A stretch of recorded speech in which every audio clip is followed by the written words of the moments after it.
Hey, good day, everybody. Welcome back to another episode of Pirkei Avos, the Ethics of the Fathers, live from Israel with Rabbi Chaim Coffman. I highly encourage Noahides all around the planet, take some time, find a Pirkei Avos book, sit down and study it and read it, and you'll begin to absorb a lot more. But I am just so thankful that Rabbi Coffman continues to share with us in his energetic fashion, exactly as it's been transmitted to him. We're getting some beautiful, beautiful expose on Pirkei Avos. It's dynamite, and today we're continuing with Chapter 2, Mishnah 8, Part 2, which I look forward to hearing. It's a very complex Mishnah, and so let's hear what the rabbi's got to say. Let's jump right in. Rabbi Coffman, good morning to you. We know you're on a busy schedule. Always a joy to be with you. Thanks for being with us and sharing with us the ethics of the fathers. It's always a pleasure. It's good evening, actually, to me. Next Saturday night, 2 in the morning, we're actually changing the clocks. States will be changing the clocks a week after that. So for me, it'll be actually an hour earlier, but it won't matter because, sundown will be like 5 o'clock. Whatever. So, be a lot earlier. And you're right. We are in chapter 2, Mishnah 8, part 2, and I guarantee there'll be a part 3, part 4, and most likely a part 5 as well. We'll see. It's a complex one, sure. There's a lot here. There's definitely a lot here. So we spoke last week. We started last week speaking about the more flesh, the more worms. We're just going to finish up with that. And we mentioned, when a person dies, that obviously the more fleshed, seemingly the worse it's going to be, because as according to Kabbalah, that, when the body, is going to go back to the earth and going to be eaten by worms.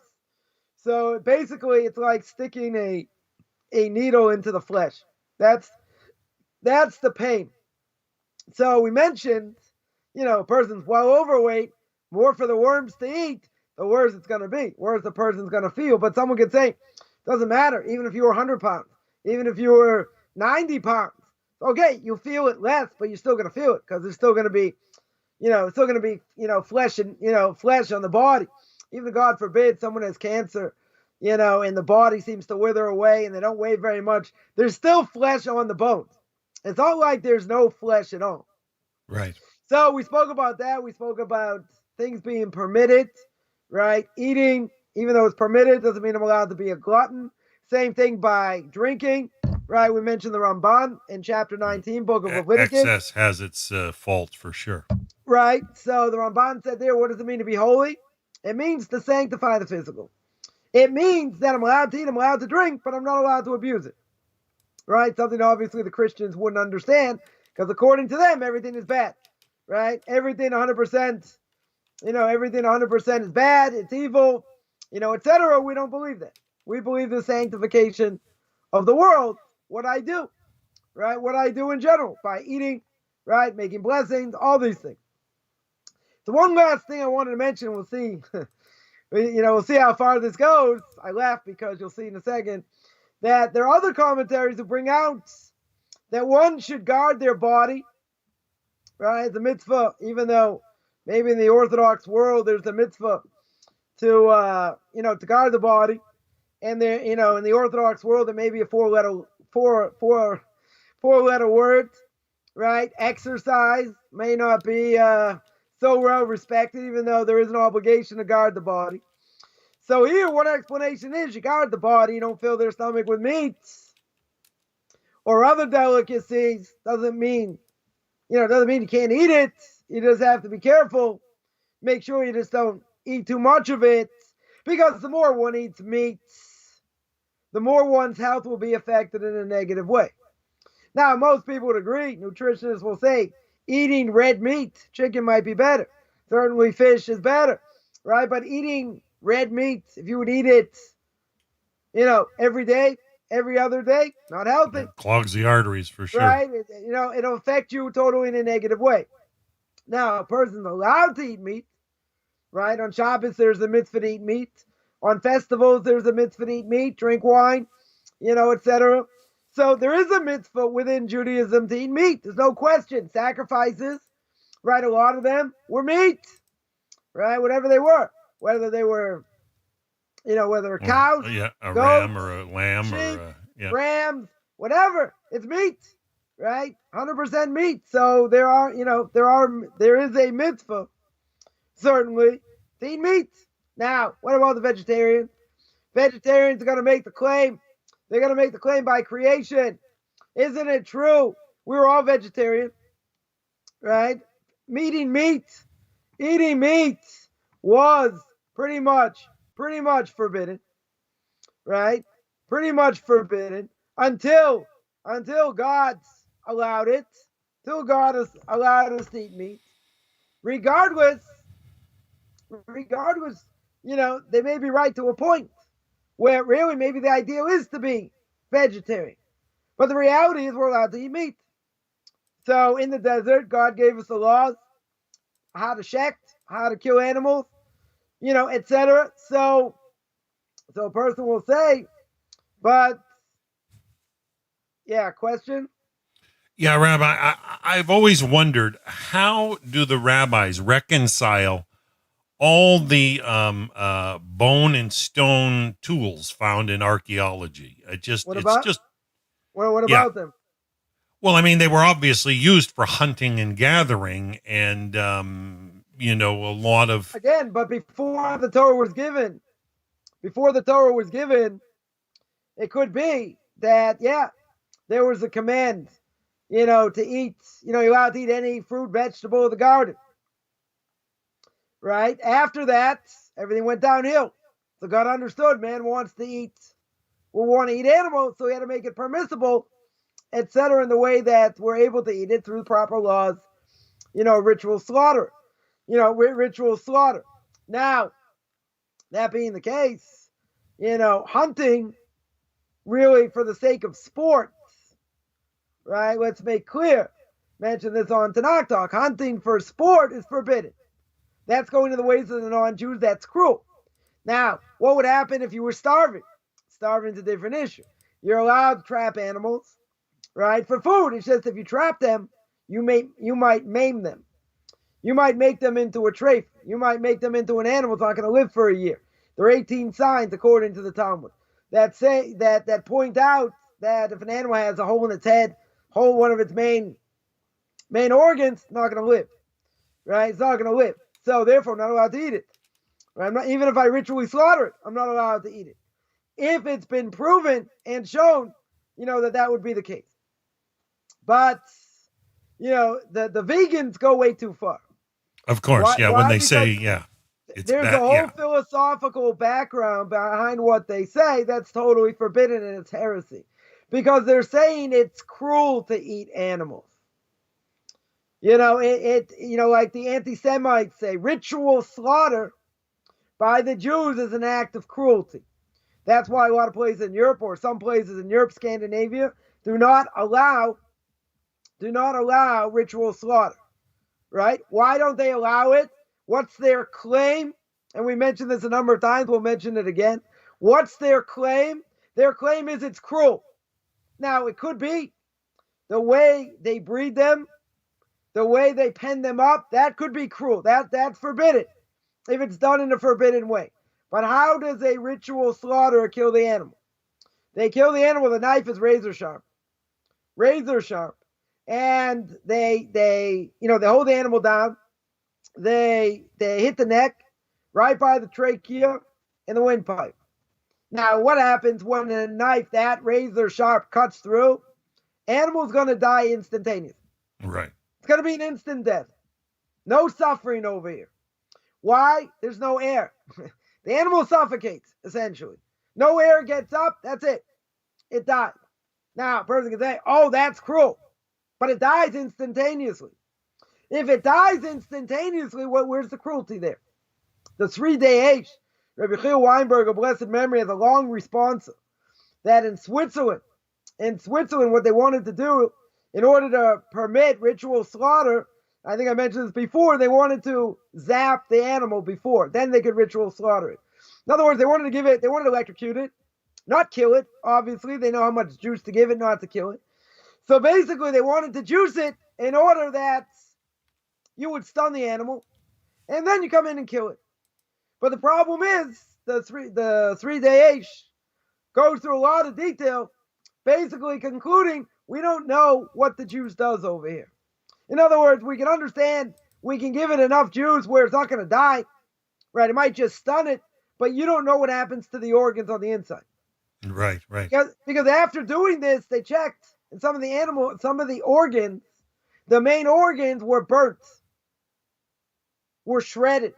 Yeah. Right, my length. They were burnt. Essentially, they were burnt. That makes it into a treifa. So he says we can't take that chance. How in the world can we take that chance? Right? Not to mention the fact it's really cruel to do it, but okay, it's a different issue. Right? But how are we allowed to do that? That's, you can't do that because you don't know. The 3-day Aish concludes you can't do it because you don't know in the end what's going to happen. Doesn't matter how much juice you give it, it could fry the brain also. Right? You give it enough juice, that could happen. Right? It could destroy some of the inner organ. I'm not going to get gross here. That certainly could happen. So no more hamburgers, right? No more sheep burgers, whatever, right? It's gonzo. You're not allowed to eat it. So according to that, okay, so we're not going to do that. That's forbidden. Good. If these countries are going to say it's forbidden and it's cruel, so we'll have to import it. In those countries, they won't be able to do it. 100% they won't be able to do it. Now, when I was in Chile, I wanted to see how the non-Jews did it. So after we were finished, I walked in just to see what they were doing. And you want to tell me that what we do is cruel? They were hacking this animal like you can't imagine. First of all, the animal didn't die straight away. And they're sitting there hacking it till it died. Animals in a tremendous amount of pain. Right? Why isn't that cruel? Why is that okay? Why is that permissible? Right? We're going to have to see, even by the Noahide laws, right? Are the Noahide laws, is that forbidden by a non-Jew? Right? Cruelty to animals. Right? That we're going to have to see. Right? When I give this class on Noahide laws starting tomorrow. There's going to be a whole question. Exciting. Right? There's going to be a whole question about that. That we'll discuss. But that, everybody knows it's wrong. It's something universal. Yeah, right? Rabbi, when we did Rabbi Shirky's class on his Brit Shalom book, and they brought that point up, people started asking questions about, training horses and dogs and the degree of cruelty involved with any dealings at all with animals. And I don't know. Training is one thing. I don't know what they do per se. That would make it, cruel. I mean, I'm not, I'm certainly not an expert. Well, like bull riding for sport, the question came up. That's something else. That's cruel. In Spain, every year they have the run of the bull. Oh, right? Yeah. And people die from that because people are stupid. Coffman's 614th commandment, don't be stupid. You got this bull, running. You got thousands of people. You get trampled. Yeah. Very Gored. easy to get trampled. Yeah. For sport, 100%. The Notre Ben Yehuda in the 1600s, 1700s wrote a response to saying it's forbidden. It's forbidden because not only are you going in the way of the non-Jews, but it's cruel. It's cruel over here. You're not doing it for food. It's cruel. So what about Sar Baruch Chaim? What about animal suffering? So difference of opinion, the Talmud says whether it's a Torah prohibition or rabbinic. Now, I would think that would be something universal. Right? That's what I would think. Why wouldn't a person understand? Right? A non-Jew, according to the Torah, why wouldn't they understand that's cruel? They'll say it's fun. But is that, if you would ask them, is that much fun for the animal? The animal's being chased? The animal's being hounded? The animal's, you got someone on the back of it. The animal's bucking left and right, trying to throw it off. Yeah, that's fun in sport. What's the problem? So a bunch of idiots are going to say, oh, no, it's no problem. It's all, it's fun. Ask the animal if it's fun. I don't think the animal enjoys that. Not only that, take it one step further. You take a calf. You take a calf and eat veal. Now, veal is permitted to eat. What's the problem? The way they keep it. They keep the calf in a small box. I don't know if things have changed. They keep it in a very small area in order that the meat becomes more tender.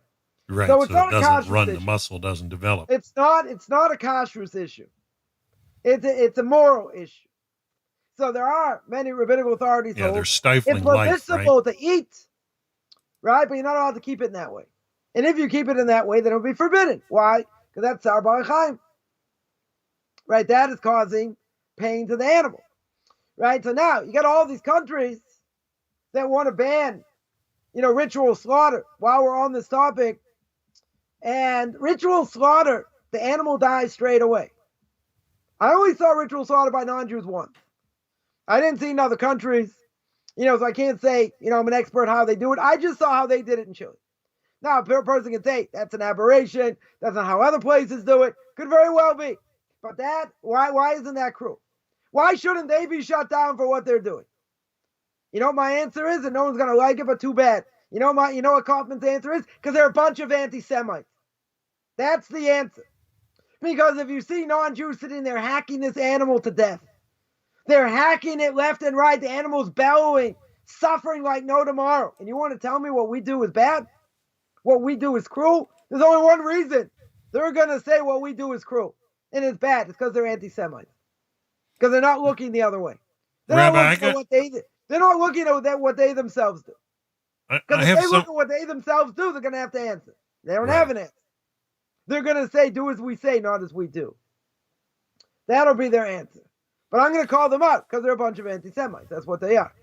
Because I don't imagine they're doing it in such a way that the animal dies straight away. Forget how they keep them. They're not even going to go into that, how they raise them. Right? But I guarantee, if the animals don't die the way we kill them, then why isn't that cruel? Why is hacking them to death or taking more time to kill them where they're suffering, why is that okay? It isn't okay. Right? Even for non-Jews, don't they understand? Isn't that something universal? I would say it's universal. That's an act of cruelty. I have a question here from a Noahide because he keeps chickens, Rabbi, and he's under the impression that they use the knife to cut the neck, but not the trachea. So it depends. If the animal dies straight away, when they cut the neck, right? According to some commentaries, when an animal is killed, whether it's a chicken, a duck, or anything else, what they do is when they do that motion, they normally cut off the head. We're not going to get gross here. They normally cut off the head. That's what I said. It's done in one slice. I don't want to be gross here. Right up. But why do they do it that way? Why do they do it that way? Because that makes it easier for the blood to drain.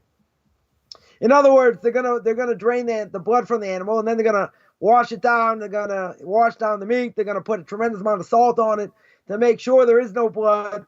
Right, draws out the blood. That's why kosher meat is very salty. Right, but even in that case, if the animal dies very quickly, okay, doesn't necessarily mean you have to kill both, the trachea and the windpipe. Right, but if the animal's going to die instantaneously or in a few seconds, that's not cruel. But if you're taking the knife and going, and you're hacking at the animal, that's cruel because the animal's not dead yet. Right, animal's not dead yet, and you're sitting there hacking at it. So that would be a different issue. Right, that would be a different issue. Now, some people may say, again, when it comes to Noahide laws, we're talking about things that make sense according to the Torah. Now, if you would ask most people, forget about, they like eating chicken, they like steaks, whatever, ask them what would be better. Would it be better for the animal to die straight away within a couple seconds, and therefore the animal's not going to feel anything, just going to die? Or is it better you just hack at the animal and then it dies 10 seconds later, right? But the animal's going to be suffering more. Now, most people, I would think, most people are going to say, you know what? What's the best way to do it? The first way, right? So they're not cruel, right? They're not cruel over here. Rabbi, out here where I live in British Columbia, we do have a lot of people that hunt, game hunt, and I think game hunting is permissible, correct? If you're hunting for food, that's a different story. Why is game hunting permissible? I just said hunting for fun, for sport is forbidden. Yeah, but no, for food. Like we have a lot of native people. Food is a different issue, right? If you're starving or whatever, right? Food is a different issue, right? If non-Jews are hunting for food, that's not an issue. Right. If they're hunting for sport, that's an issue. Yeah, I've seen where things get shot from great distances, and of course, then the animal's running for miles, and the meat's tough as heck, right? It's yeah. Okay, but again, if they're doing it for the sake of their own food, right? That should be okay. I don't see why that should be. I don't see why that should be a problem unless they're just doing it for fun. Now, no, I guess my point is that there is an effect on the meat itself, that it's right, tougher. But that doesn't matter. That doesn't matter if they want to cook it, for a couple hours to get it more tender, or do whatever it takes to get more tender. That doesn't matter. The question is if they're killing it, or they're chasing after it in a cruel way, and they're not doing it for the sake of the meat, they're doing it for the sake of sport. Because according to Noda Yehuda, across the board, forbidden for a Jew. And no question. No question for a Jew it's forbidden. Because it's an act of cruelty. It's an act of cruelty. Now, for a non-Jew, maybe it's a toss-up. Maybe you tell me, why should it be forbidden for a non-Jew? Why aren't they allowed to hunt for sport? And if you say, well, maybe it's cruel, it's cruelty over here. But what would they answer? So what? So what, whatever the animal goes for, goes through. Isn't it true? According to us, we can use the animals for what we want. Scientific experimentation to heal people, right? Give them certain medication, whatever, to see if it's going to work or not. We're allowed to do that. We're allowed to use them. Some people may say, well, what about Hasidim with fur hats? What about all those minks? Not so easy taking off the fur. Right, it's probably painful. What about roadkill, Rabbi? Because out here we get deer that are hit regularly. If you do it on purpose, that's a problem, right? But if a deer runs out in the middle of the road, it doesn't look at the traffic lights or whatever, and the deer gets hit, that's not your fault. I mean, you got to be careful not to hit an animal. But is it edible? Is it permissible to be eaten? Why not? I could take it. I could take it for a Jew or for a non-Jew. Non-Jew. A non-Jew would be 100% permissible. A non-Jew doesn't require ritual slaughter. If you wanted to, you could shoot it in the head. You could fry it. You could hack it. I mean, I wouldn't say hack it to death where the animal suffers, but you could almost do anything to kill it. That's not a problem, right? That wouldn't be a problem. It doesn't matter the meat, this, that. It's a question how you kill it, right? So, if you hit it with your car, you shoot it with a gun, you stab it to death. Again, as long as I would say you're not methodically killing it here in a way that is cruel. Yeah. Because if you're doing it in a way that it's cruel, right, that should be forbidden. But if you hit a deer by accident, right? I'm allowed to eat the meat. I'd definitely be allowed to eat the meat. I thought there was a restriction against carrion. That's for Jews, not for non-Jews. I see.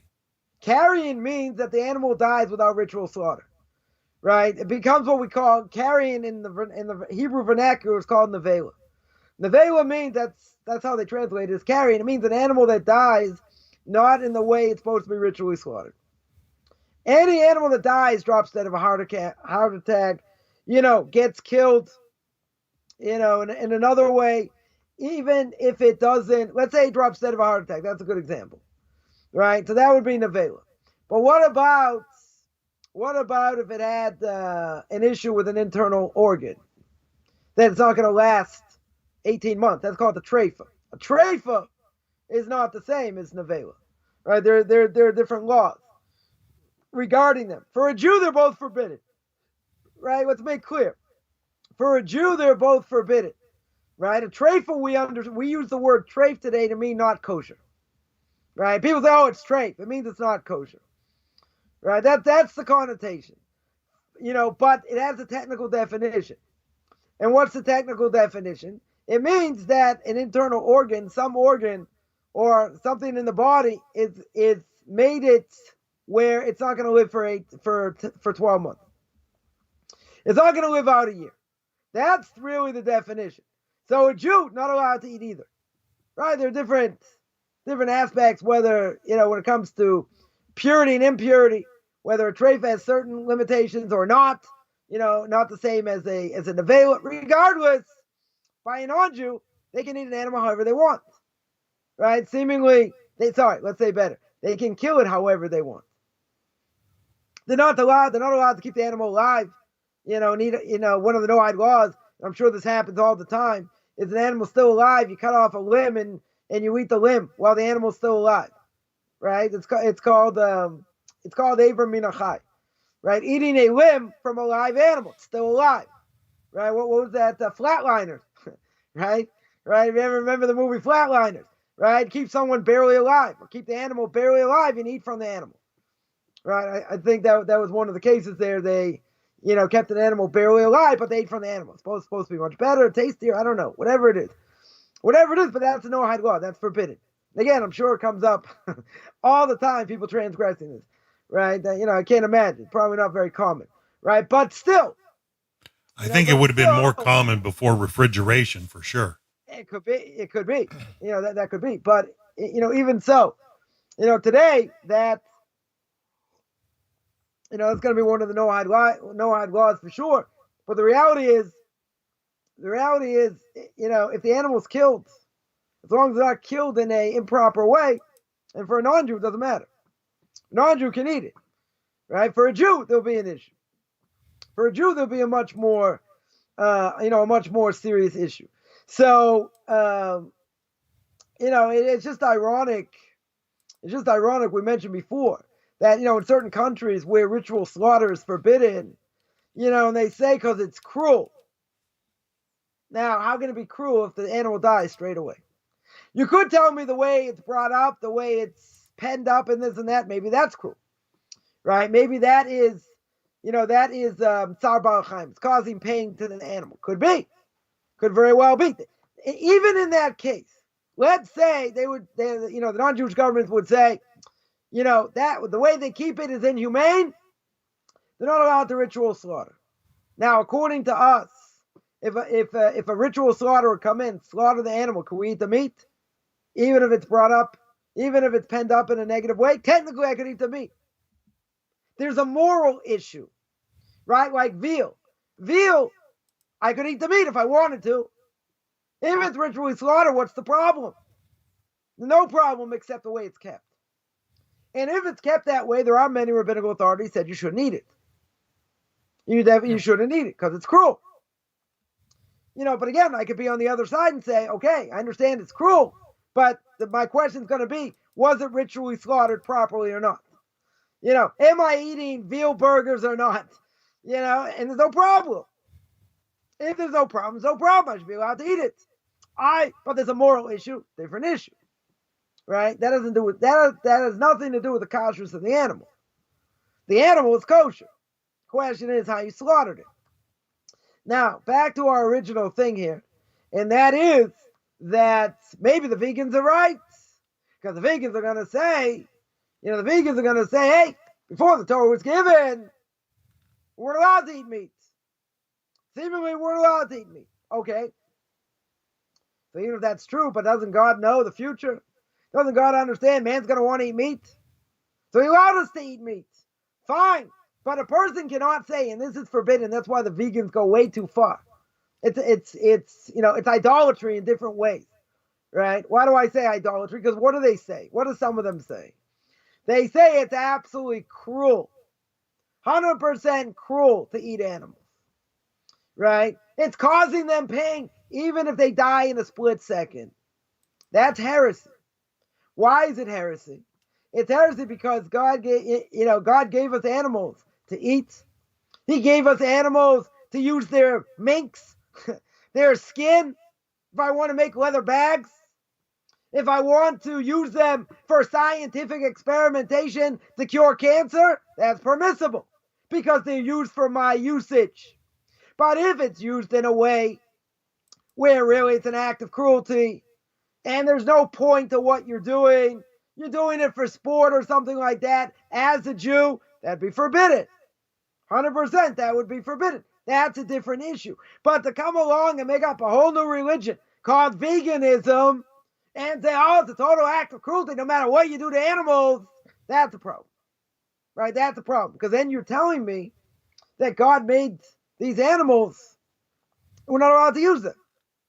They'll say, no, you could take a donkey and you could work it. Right? You could work it very hard. You can take a bull and use it for different things. Okay, but we're telling you you're not allowed to eat it. But if you're allowed to do other things, why aren't you allowed to eat it? Oh, that's cruel, right? That's cruel. Now, if we're living in a God-driven world, even if God's ways are hidden within hiddenness, God allows us to eat burgers. He knows the desires of men. He allows us to eat burgers. If he allows us to eat burgers, I was up north this week and I went to see someone who has a cow. Is going to probably get a few more cows, to get milk from them. It gets about 9 liters or so, of milk. He needs to get more, whatever it is, unpasteurized, right? Not going to pasteurize it, pure milk. So I said, I said, great. I said, when I come up next week, when I go up on Monday, I said, I'm coming for burgers. He goes, we're not using the cow for that. The cow lapped me, with this big, ugly sticking tongue, right? So I said, I wanted to make you into a burgers. And the one who's raising you said, no, so you're lucky you're alive. You're lucky you're alive over here. So bottom line, we can use animals for whatever we want, right? As long as we're not acting in a cruel way, right? That's why hunting for sport is forbidden, right? But when the vegans go way too far, they say it's cruel to eat them. Why is it cruel to eat them? I get a nice burger out of it. A double burger. Why not? All the works. Ketchup, mustard, onions, lettuce, all these great things. Why can't I enjoy that? Why in the world can't I enjoy that? Oh, it's not fair for the animal. The animal doesn't have a choice. People make the mistake, and I see this a lot. People make animals like their own family. Now, I understand people like animals. They like dogs. They like cats. Cats, here, forget it. They live in the garbage. Cats are stronger than dogs. You don't mess with cats here. Regardless, dogs are, man's best friend. Man's best friend. I think people give way too much credence over here to the fact that they're like family. So I'll give you an example. Now, I was a dog lover growing up. I still have, a certain affinity towards dogs in general. But, when I was in, I think, 9th grade, my social studies teacher, told us to do an experiment. Anyone who has pets at home, go home and say whatever you want to the pet. You got a dog, you got a cat, make fun of it, curse at it, say smile. you're good for nothing, lazy, whatever, and see what the animal does. See what your animal does. So, okay, I had a poodle, small poodle growing up. So I went home and tried this. I said, you miserable mutt, whatever. I started going on and on. And, what did my dog want? Wanted to play. Wanted me to scratch her tummy. No difference. Didn't understand anything. Right? They're going to say, well, some animals, have more knowledge. Right? They say by dolphins. Dolphins, they say, unbelievably smart. Okay. They're not human. They're not human. Right? Monkeys, as smart as they are, they're not humans. Right? I don't care if there's 1% DNA difference or not. They're not humans. Right? Period. So I think, even as pets, in general, I think people go way overboard. Way overboard. Sure. I'm not saying, that you can Google on YouTube, dog bar mitzvah, where I put tefillin on a dog. That is well beyond. Well beyond. But even without that, without even bringing religion into it, I think people go way too far. Animals only have one aspect of the soul. The only aspect of the soul animals have that we all share, Jews and non-Jews, all humans share, is that of the nefesh. The nefesh behemoth, that's the lowest part of the soul. That's connected to other parts of the soul, but that's where the blood flows through, whatever. If you don't have the nefesh, if the nefesh is taken from you, you die. Right? The lowest form of the soul that a person has. Now, if an animal is only a nefesh, only does animalistic things, it's programmed. Animals are programmed DNA. Now, they can choose. They want to eat. They don't want to eat. And I saw this cow eat. I'm not even going to say what I saw. I was like, that's gross. Whatever. But it was fun. I had a good time. So by what animals do, they can choose to eat or not to eat. Okay. They can choose. They want it. They don't want it. That's not free will. That's definitely not free will. They have instincts. Now, could they use that instinct to do other things? Now comes along the Beis HaLevi, on the Torah, the Beis HaLevi, which was Rav Chaim Brisker's father, right? Was Rav Chaim Brisker's father, one of the Torah giants, right? The generation more than 200 years ago. And the Beis HaLevi said, why did the animals get punished by the flood? This is your topic. Why did the animals get punished by the flood? And why did they die? Because the animals intermingled species. Now, this is before the Torah is given, remember. Now, you're going to tell me animals don't intermingle species. You're not going to find a chicken come up to a dog, right? A dog come up to a sheep. You're not going to see that in general. Why not? Because they don't intermingle species. They're not trained to do that in general. Now, what happened by the flood? Comes on the Beis HaLevi. Others say a similar thing. What does the Beis HaLevi say? Beis HaLevi says, you know what happened? What happened was man had such power, way back when, that their actions influenced even animals.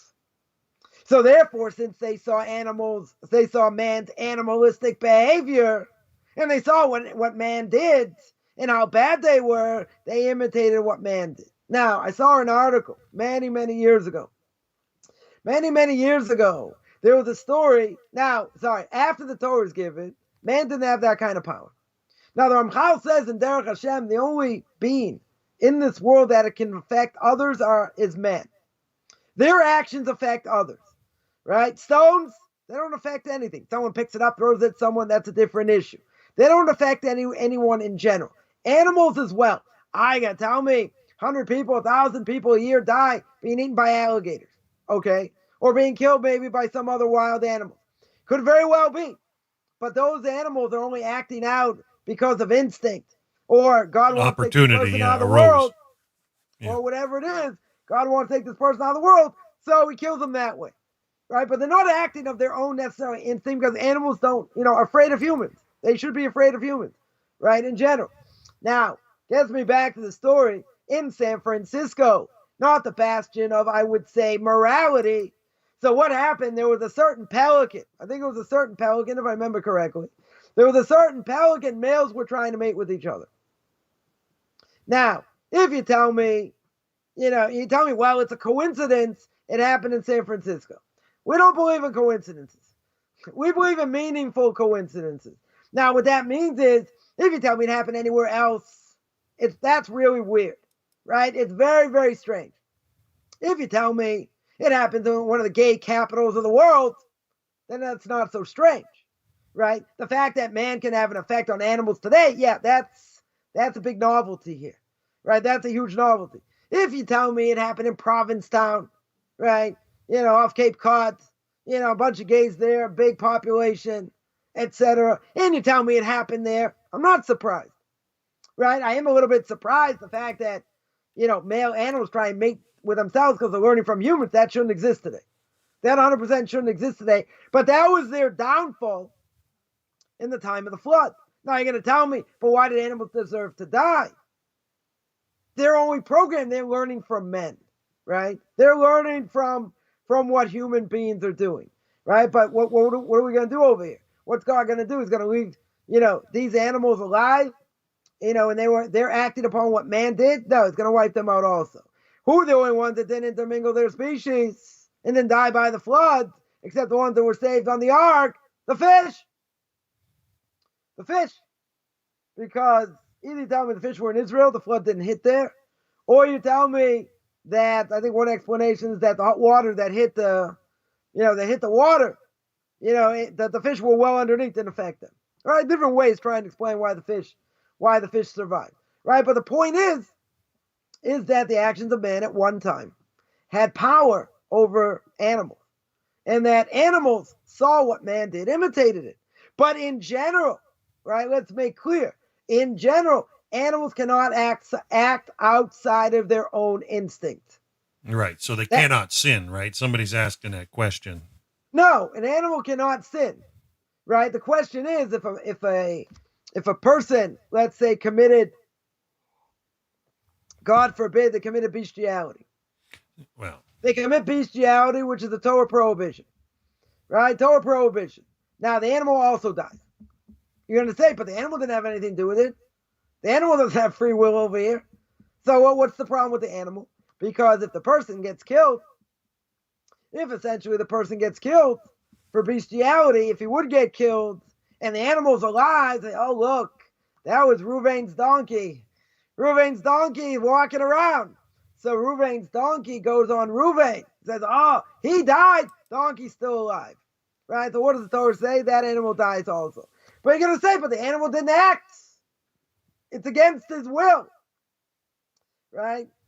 It's not a normal thing over here that's going to happen. Right? An animal's going to be a willing partner. It has no choice. Right? It's getting abused, by a human. Right? By the way, is appalling. By the way, I'm not gonna get gross here. We're gonna keep it PG-13 so they don't ban you from the Roku network. And that is, how did Cleopatra die? You know how Cleopatra died?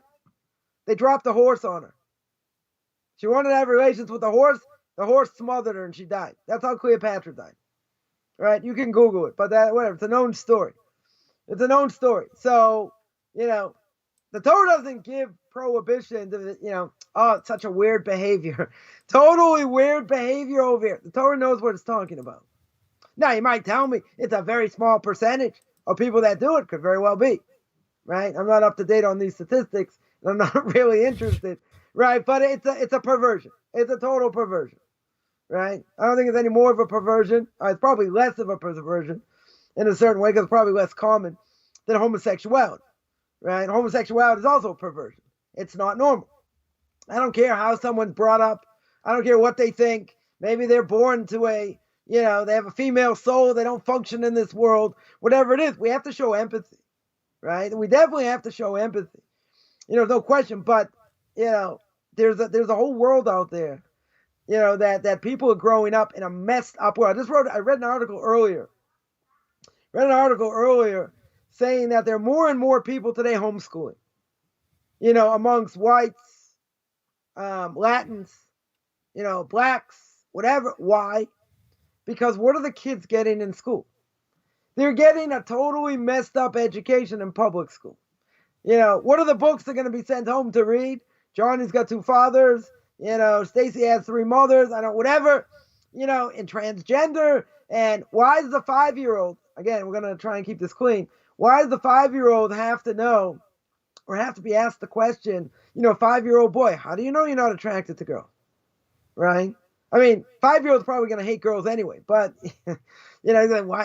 why even put that notion in their mind? Oh, we're going to be so open-minded till their brains fall on the floor. But no one's really that open-minded, right? Because, someone once told me, I'm so much more open-minded than you, a conservative Jew, secular Jew.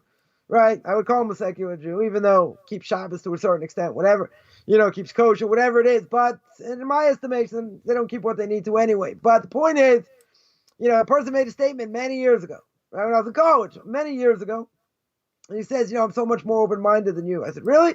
I said, what do you think about the Orthodox? Oh, they're crazy. They're ruining Judaism. They're fanatics. I said, what about Reform? Oh, Reform, they're nuts. They're doing this, they're doing that. Reconstructionists, oh, they're out there. Whatever. I go, what about conservative Jews? Oh, they're right. Conservative Jews are right.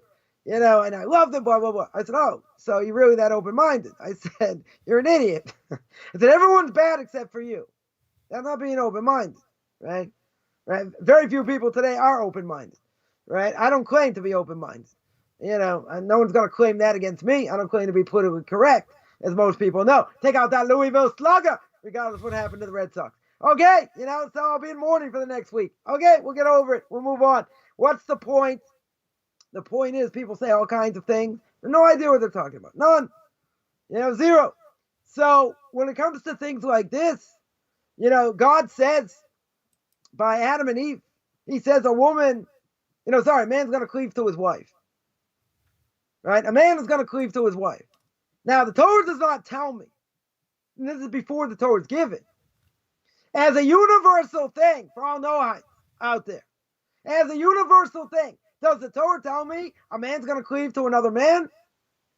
I mean, not according to King James, not according to any version you want to read. It says a man will cleave to his wife. That's what it says. That's clear. It doesn't say a man will cleave to his husband. A man will cleave to another man. Now you get to Leviticus chapter 18, and the Torah says it's an abomination. The act itself is abomination, right? Not the person, the act. The act itself is abomination. Someone said, oh, but the verse before talks about sorcery. So therefore, by idolatry, it's only talking about, it's only talking about homosexuality and what they used to do and all that. So that was the first, actually, video we did on Tanakh Talk. It was 6 months after the shooting in a gay bar in Miami, if anyone remembers when that happened, right? So I told William Hall, you did it too late. You should have done it when it was hot. It took him 6 months to get me on the show. Okay. But someone made a comment on that video and said, hey, what about sorcery? It's only used for sorcery. You're telling me it's an abomination. You're telling me it never should have been. It's not a common thing, blah, blah, blah, right? So I said, okay, we understand there's a juxtaposition of verses. In other words, a verse that comes before has a connection to the verse after, normally the verse before. So now you want to tell me what's going on with sorcery over here. So you're going to tell me, oh, sorcery, idolatry. Yeah, that's why. But I got one problem with that. Because there are 21 verses before that talking about forbidden relationships. 21 out of 22. Right? That are talking about forbidden relations. Now you want to tell me I got one verse. See, this is why you give people a little bit of knowledge. And this is what we're going to talk about in the Noahide laws. You give people a little bit of knowledge so they know everything about nothing.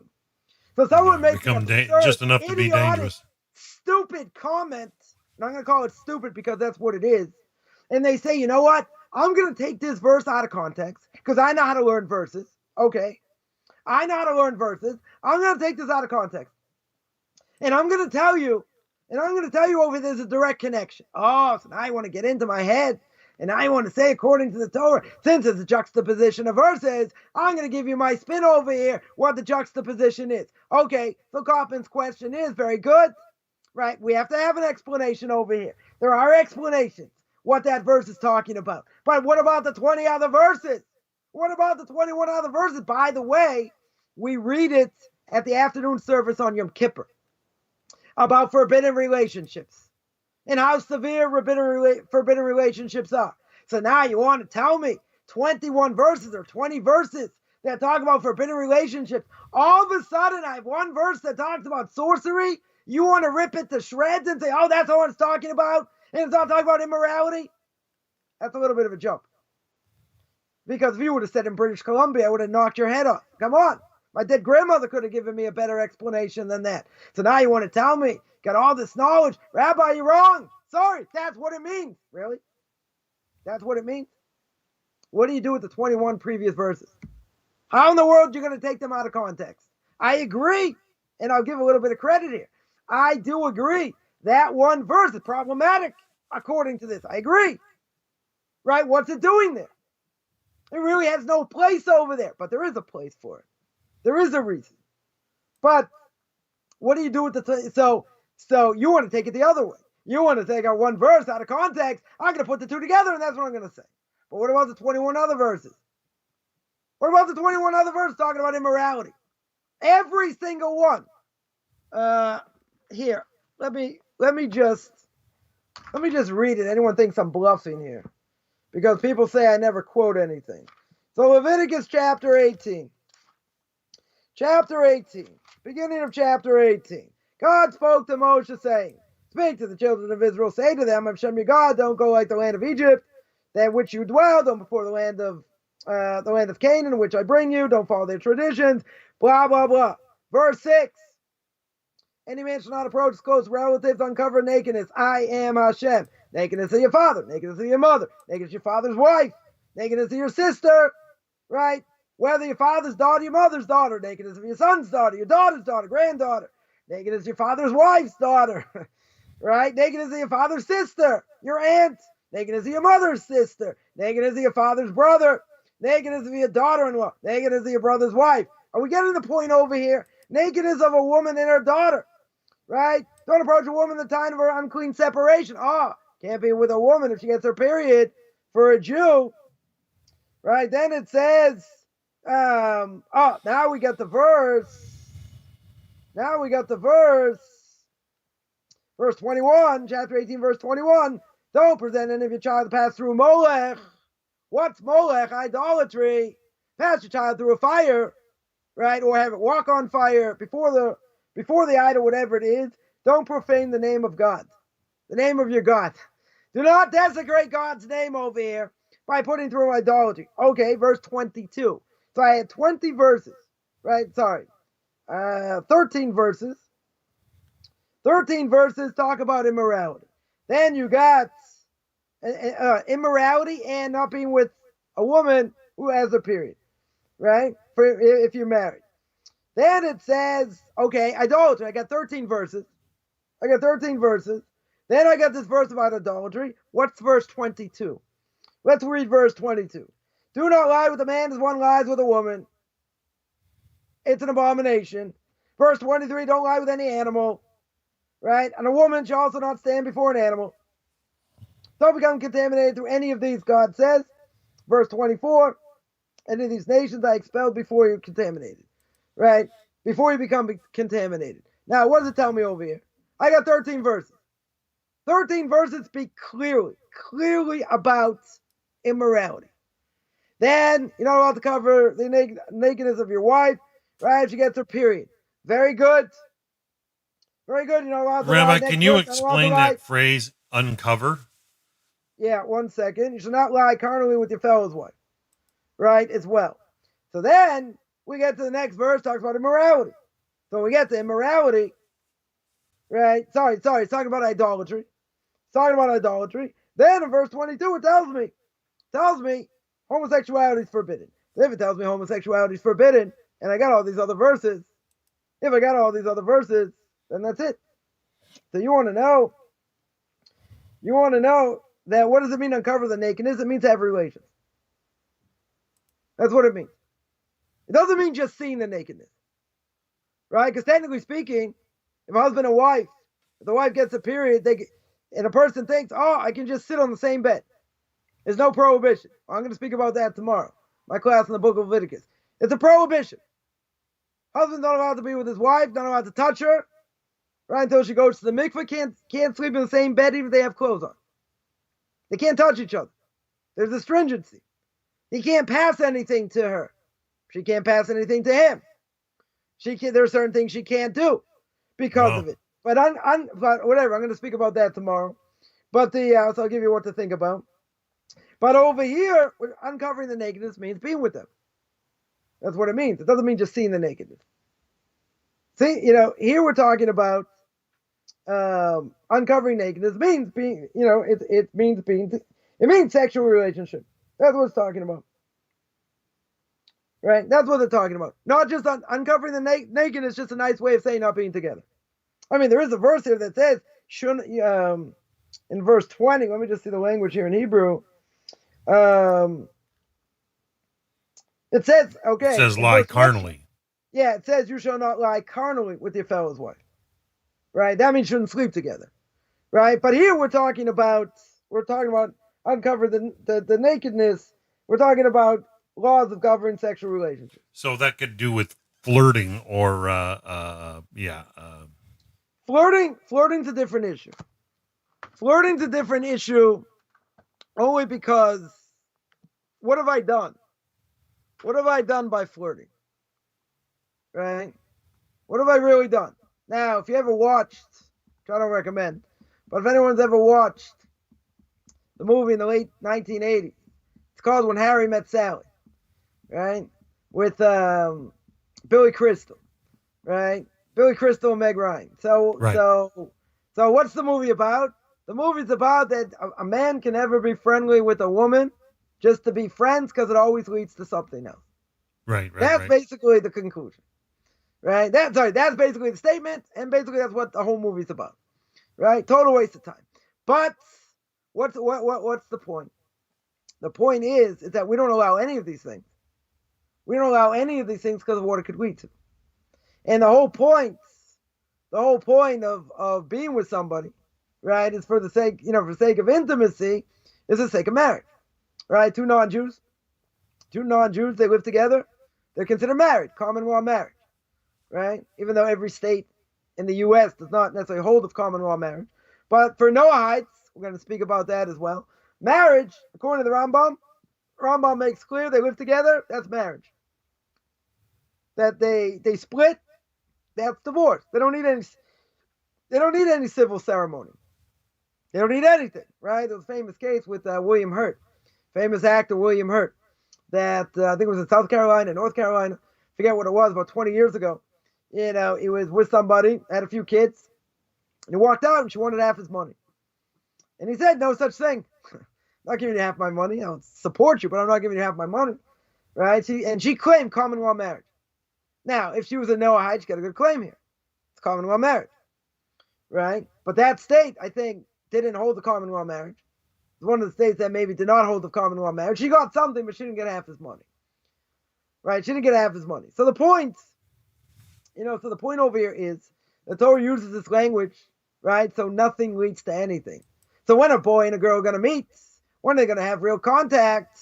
I mean, not physical contact, but when are they going to have contact? When they want to get married. And a girl by the age of 19, 20, a guy probably by the age of like 22, 23, right? They'll start to date. And, and that's it. They go to separate schools. And it's been proven, this is also another fact people should know, it's been proven if you have boys and girls together in school, they don't do as well scholastically. Proven fact. Now, why don't they do so, why don't they do better scholastically? Because they get distracted. Why do they get distracted? It's called hormones. That's why they get distracted, right? So that's a proven thing. So in the ultra-Orthodox world, they're separate, right? Boys and girls are separate. Now, girls and boys, the family, obviously, they talk, they have a relationship, etc. But outside that, let's say other people come to visit, you have friends or whatever, there's not so much social action, social interaction between, boys and girls, let's say better. I got 3 daughters married, right? I got 3 son-in-laws. Like my son-in-laws have so much to do. I mean, I'm not saying they don't, but, have so much to do and they have a personal relationship, with each of their sister-in-laws, per se. Why not? Because you have to put up a fence. There has to be a fence over here because if you don't put up a fence, what can happen? We know what can happen. We know exactly what can happen. Compromise, yeah. It's I don't even have to go into detail. That's self-explanatory. Now you're going to say, but it's so far. It's going so far. We're going to keep this clean. So imagine, a girl has no contact with a boy till after they're married. That's like a huge change. That's a huge change. Okay. Right. But usually, while we're on this topic, usually, if there's physical interaction before, it ruins it. And this is exactly what the purpose of that, I think, part of the purpose of the movie of When Harry Met Sally is when things go too far, the friendship's not the friendship anymore. Yeah. Because it normally goes too far. And that's what normally happens. Right? But if you don't have that, and it's safe for the spouse, and it's supposed to be a holy thing, everything else, it's not about love. Because there's a major difference, says Rav Noach Weinberg, head of the Yeshiva of Eshet Torah, started Eshet Torah, blessed memory. There's a difference between love and infatuation. Oh, for sure. Infatuation is not real. It's what you think fantasy, it might be, whatever. But love in an Orthodox relationship comes after marriage. Now you're going to say, but how do you know, right? Again, how do you know if this is the right person if you haven't experienced certain things, right? Again, we're going to keep this PG-13. You haven't experienced certain things.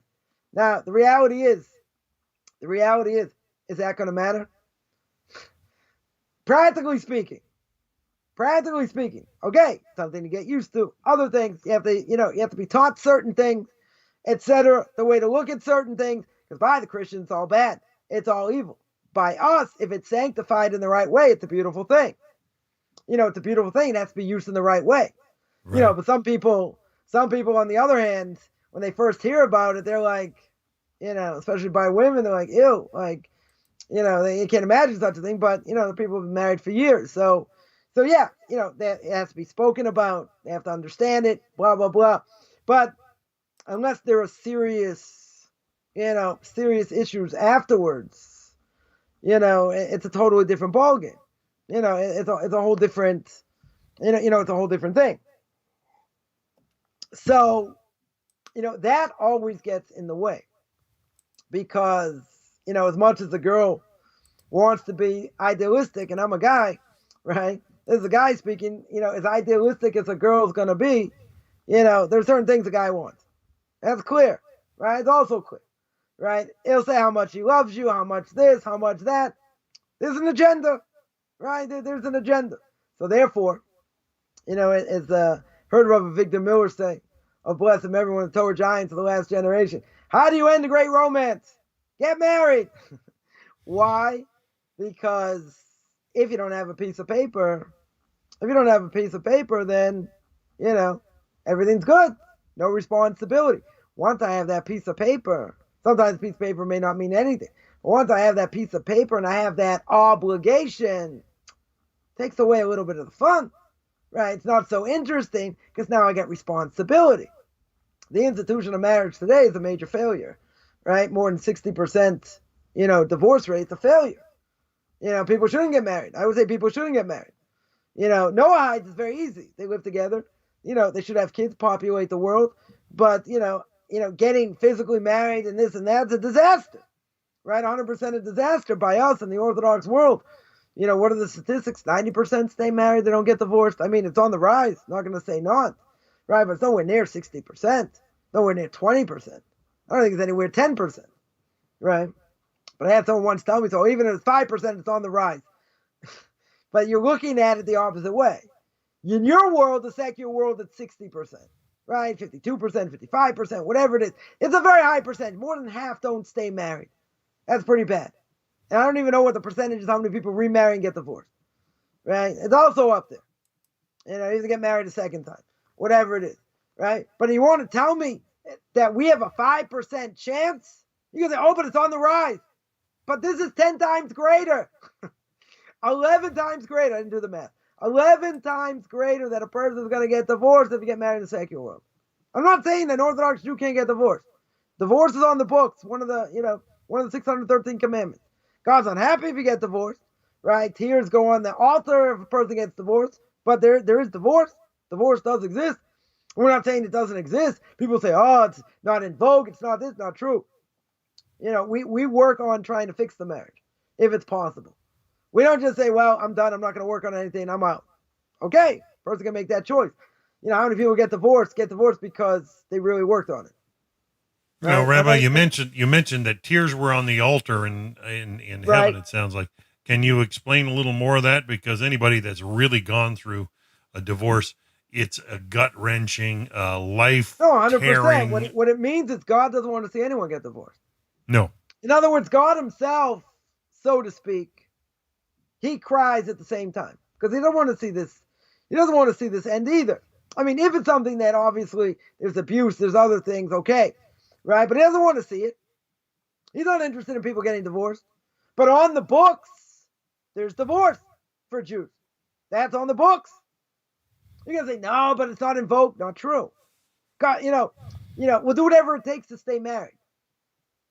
That means you have to work at it. It's like a flower. If you don't water it, you don't give it sunlight, it'll die.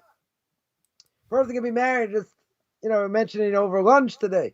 A few people I know, I don't know so well, but, they get divorced after 20 years.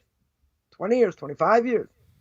Could be maybe they only stay married for the sake of their kids. I don't know, right? I don't know the stories there. But it's a tragic thing. It's a terrible thing. So God himself doesn't want to see people get divorced. But he allows people to get divorced. Person could marry the wrong person, or they can marry the right person. Two halves of a soul, which gets more complicated, right? Two halves of a soul. These are the right people to be married, and they can blow it. You're going to say, but if there are two halves of a soul, God puts them together, they end up getting married. Why do they get divorced? What's the simple answer? Why do they get divorced? They get divorced for one very simple reason, right? I shouldn't say, there are probably many reasons, right? But the question is, how much did they work at it? Right. I find more often than not, people would rather be right than together. People could blow me sky high and say, most people who get divorced have gone through therapy. I want to see those statistics. I don't necessarily believe it. But, could be. Could be people working on it a heck of a lot more than I think. I tend to doubt it. I tend to doubt it. I grew up in the secular world. I saw what went on. I saw what went on. And I'm not saying I'm privy to every conversation in other people's lives and this and that. I didn't hear about people going to therapy, right, in general. And it would have been a known thing because people talk all the time. So you say, well, way back when going to therapy wasn't in vogue. Maybe, right? Maybe in the 60s and in the 50s, people just stayed married, right, in general. They didn't get, many people didn't get divorced, but they were in terrible marriages and there was adultery and other things going on. Very well could be. Again, I'm not claiming to be an expert, but I didn't hear or see in the secular world, tens of thousands of people, going for therapy and trying to work on their marriages. Now you're going to say, how much did you know? I've seen enough, right? Now you might say, well, you got a big ego and that's what you think. You don't really know what's going on behind closed doors. True. Right. That is true. But I grew up as a child among adults, right? I was much younger than both my brothers. So whatever. I saw adults on a regular basis. Saw what they spoke about. Saw what they did. Again, that being the case, I never heard of anyone taking parenting classes. I mentioned this before.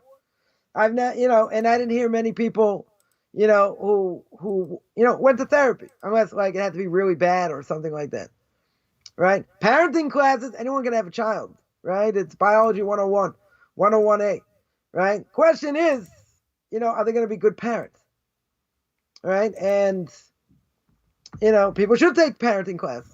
They should read parenting books because it's been a lost art. It's totally been a lost art.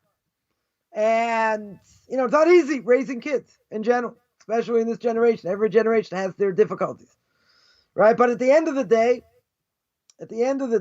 person gets married in the Orthodox world, they have to take Shalom Bayis classes. They have to take, classes for the men. Men have to take classes, women have to take classes, for the sake of marriage, how to deal with the spouse, right? Men are from Mars, women from Venus, right? They're two different people, two different types of people. And a person has to acclimate and know and blah, blah, blah. But even when they start having kids, they should either be reading parenting books or, listening to classes on parenting or going to classes. Why? Because it's not an easy thing to deal with in this generation, right? Of how to deal with kids. It's been a lost art. Used to be, it could have been passed down generation to generation.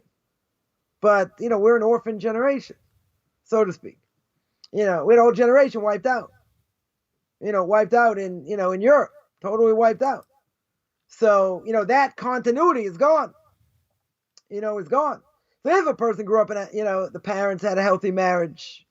So I would say almost de facto, the kid should also have, could have also a good marriage. Why? Because they see how the parents interacted. Doesn't mean they're perfect. Doesn't mean there weren't issues. But, if they saw a normal marriage, so to speak, then they should get the values that they need. But it doesn't matter. Right? In this generation, someone who gets married, they'll take classes before they get married. Now, I'm not talking about parenting class. Parenting class will come afterwards. Right? If they're married to have kids, classes should come afterwards. But it's not an easy thing. Right? It's definitely not an easy thing, especially in this, in this generation. So, that being said, that when it comes to these things, there's a reason there's separation, right, between men and women. There's a good reason. They'll be together after marriage. That makes more sense because this other stuff 100% of the time. I'm not even going to put it as 90% or 80%. 100% of the time the physical gets in the way. It's a distraction. That doesn't mean there's real love. It doesn't mean that. You may want to express it that way, and I get it. Right, I definitely get it, but that doesn't mean, that's love. And a guy can say all kinds of things, give flowers, chocolates, this, that, wine and dine. He wants what he wants. He wants what he wants. And, today it's a horrific thing what goes on. What goes on in the secular world. And kids having sex at very young ages. Very young ages or whatever. Without, with keeping this clean. So, it's a disaster. You look at what's on TV. You look at what's in the movie. Glorifying all this stuff. That's what it is. I'm not talking about pornography. It's a different issue, right? But we're talking about glorifying these type of things. Violence, sex, all these things. What's even worse are cartoons. Cartoons, who didn't like Tom and Jerry growing up, but, Underdog and Bullwinkle and this and that. Violence, right? What do you call it? Sylvester and Bugs Bunny. Yeah. All these things, right? They're all negative values. They're funny. I'm not going to say not. I grew up with the Three Stooges. Come on. Right? I was a big Stooges fan. But, okay. Slapstick, whatever. Violence, to a certain extent. Yeah, it's funny. It's enjoyable, etc. But what are the values we're getting? We're getting bad values. I remember there was an article. There was an article when I was a teenager. A teenager or a young adult. Somebody, I think it was actually somewhere outside of Boston, that somebody was killed. A student killed another student after watching the movie 1,000 Faces of Death. Now, this movie, went through all, hundreds of thousands of different ways to die. So after watching these movies, some kid said, you know what? Let's see what it's like. Let's see what it's like to kill someone. And they killed somebody. Yeah. Don't try this at home. Exactly. So they killed somebody, because they wanted to feel what it was like. And then there were all these articles. Too much violence on TV. Too much this. Too much that. What are you going to, these are the movies that sell. Action movies. They're the ones that sell. Right? I'm not saying other movies don't. But you got slasher movies. They also sell, right, to a certain extent. You have romance movies, thrillers. People are dying senselessly, right, in many ways. They'll try and convince you of all kinds of different things, but it's really senseless, right, in many ways. Not to mention it's not real, but still, it has an effect on a person. What we see, as we mentioned a number of times, what we've seen affects the soul. And it doesn't leave the soul. It attaches to the soul like glue. And it's very, very hard to get images, to get ideas, right? We mentioned Julius Edelman many times. We're not going to go there, about ideas that are in a person's mind, in their heart, and they could act it out. They could act out from it 20 years later, 10 years later, whatever it is. But they can't say, gee, I never thought about it. It's slip of the tongue. No such thing, right? Which we mentioned. But these things stick to us. The garbage sticks to us. That's what it does. And we have to work very hard. You have to learn a lot of Torah, or even a little bit of Torah pushes away a lot of darkness, right? But at the end of the day, all these things, and, I've mentioned over the last few weeks, like different movies I haven't thought about in years. But, I was mentioning William Hall's show, about, mental illness. I mentioned this Michael Douglas movie, right? Falling Down, as someone pointed out to me. That was the movie. He just has a bad day. Michael Douglas snaps and whatever. All these things happen. Now, you could say, okay, so maybe you had to see that movie in order that you could use it for this class. Use that garbage in order to sanctify it. Maybe, right? But the point is, I haven't thought about it in years, right? Many, many years. Or other things that can come up. Why does it come up now? So that part of your brain, it's there. It's in your psyche somewhere. Now it's just a question of drawing it up. Oh, I don't remember who said it. I don't remember who the person was. But it can come up. Why? Because it's part of your psyche. It's not part of your psyche. So, person says, it doesn't really matter as long as I don't act on it. Doesn't matter if you don't act on it. Right? The image doesn't disappear. You got to work like a dog in order for it to disappear. Right? And the Talmud says, why does the person sin? He only sins when nichnas by ruach shtus, when it enters in him a foolish spirit, so to speak. Why? Because the reality is, we want to do the right thing. We want to draw close to God. We want to do all these things. Right? The problem is, we got dirt on us. We want to have, sip on our pina colada. We want to see what's going on in the pennant race. And it's so exciting. And then your team bows out. Okay? right? In the bigger scheme of things, does that matter one iota? No. You say, oh, you're a sore loser. And nothing to do with anything. They win, they win. They lose, they lose, right? They would have won, I would have got another t-shirt. Okay, they didn't get that far. Fine. But in the bigger scheme of things, we give too much credibility to things. People say, yeah, someone told me last week, yeah, these things are fun to watch. You're playing with the house's money. They shouldn't have been there. It's exciting. Okay, for what? Because sports are exciting in general. We can go into detail. It doesn't matter, right? All the other things, they're fun. I want to sip pina coladas. But what's it doing to my brain? I mean, watching CFL will kill your brain, right? But what's it doing to my brain? How to get that in? What's it doing to my brain over here? It's destroying brain cells.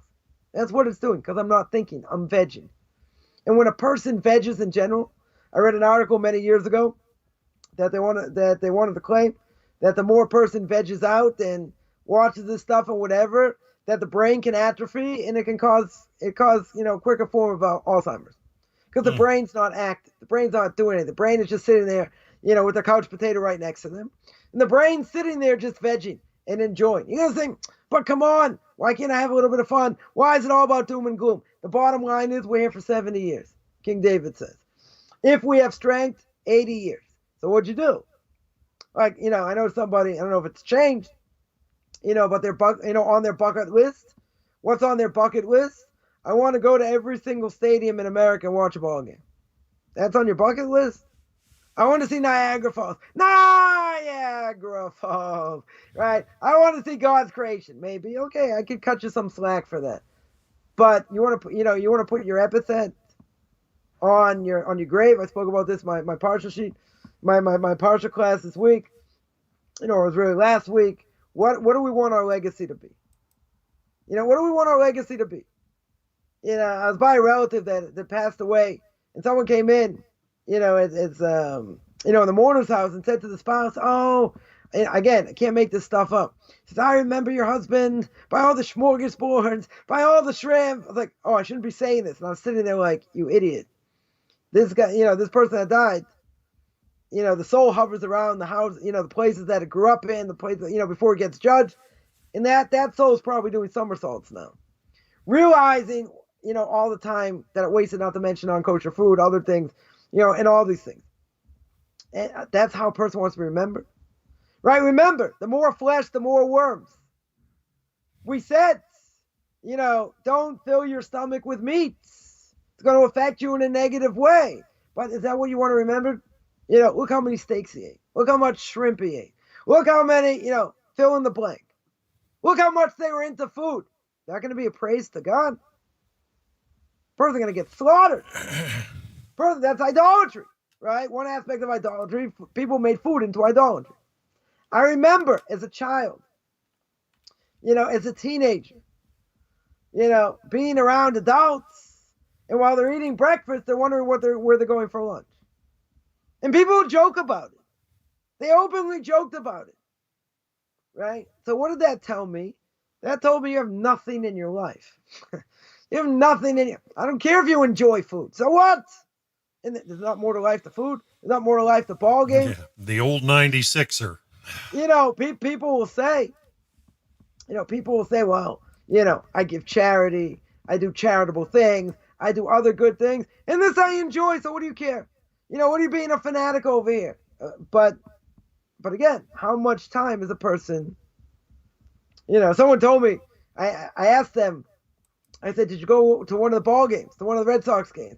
He said, I could have gone, when they had a home game. He said, I could have gone. I said, I enjoy too much watching on TV. So why should I go? You have to go there and, whatever. Like the crowds, the parking, yeah. You're right, exactly. So I watch it on the big screen. I watch the big screen, big deal. Right? So now, that person would say, I'm not living for that, but I enjoy that. Right? I enjoy a nice steak. I enjoy, these things. Okay. But if you don't have a spiritual perspective, so they'll say, but that's not my entire life. You're right. But sports takes up a lot of time. It's enjoyable. I get it. Right? But, if it we never do ends. That, and we're not going to do that because I don't want to embarrass myself and how much time is wasted, just totally wasted, with this stuff. So you want to use your brain. You want to draw close to God. But eating meat, we understand, going to affect you in a negative way, right? But what about these other things? What about watching violence? Oh, I'm not affected by that. What do you mean you're not affected by it? It has an effect on the soul. It doesn't mean you're going to act out on it 100%, but it's there. 100% it's there. It has, images. I guarantee if I would take a survey, Jews and non-Jews, and I would ask them, when you were growing up, what things do you remember the most? Right? You're 7, 8, 10 years old, whatever. You would ask them, what were the commercials that you remember? And they'll start saying them verbatim. And this could be 40 years before.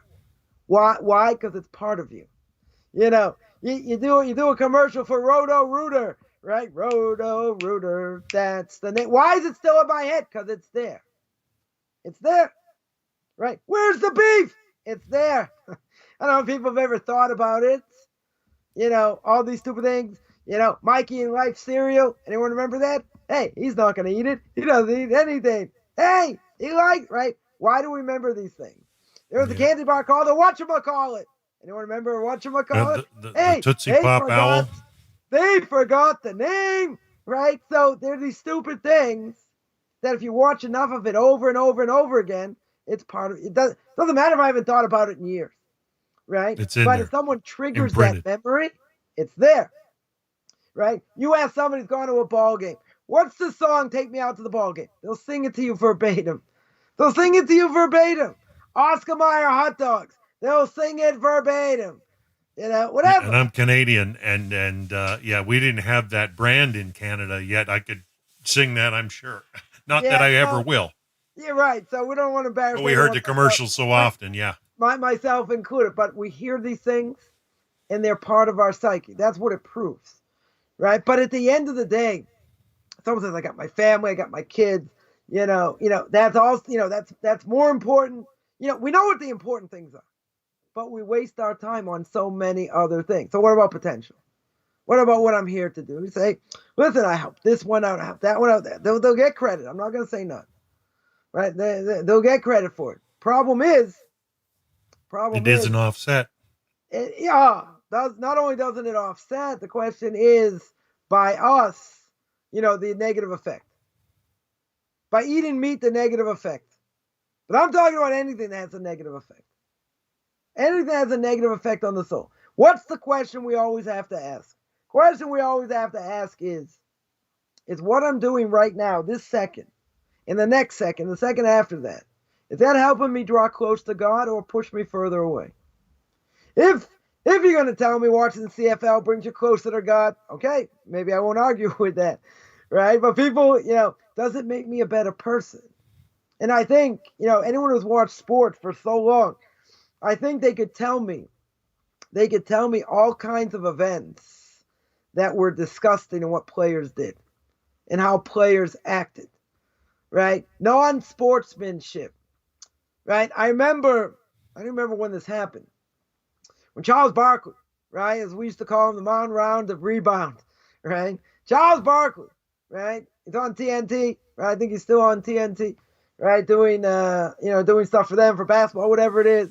Sure, he was a big player. It's interesting enough, he had a daughter married a Jew. So I saw him comment that, he had to exercise, get into shape for doing the horrors at the wedding, which is kind of funny actually. But anyway, without digressing, one thing that he did, some fan was heckling at him, at a game, and he spit on this fan. He missed the fan. He hit a 4-year-old girl. And I don't think he got suspended. If I remember correctly, I think he got disciplined, but he didn't get suspended. Whatever. So you say, people say, I don't care. I just want to watch him play. I just want to watch him shoot a ball. But there are people out there disgusting individuals. So you say, well, I don't care what they do. I don't care how they act. I don't care what they do. I'm still going to watch the game. Right? I'm still going to watch them play. Right? It doesn't really matter. So by us, there's no compartmentalization. We don't say, do as I say, not as I do. Right? We don't believe that. That's forbidden. So therefore, You're going to say, well, I don't get any bad values from them. I said, really? Showmanship, putting people down, the way they talk, and lashon hara. You're going to say nothing? Nothing bad comes out of it? I can think of 100 things. But they're going to say, oh, but, that doesn't affect me.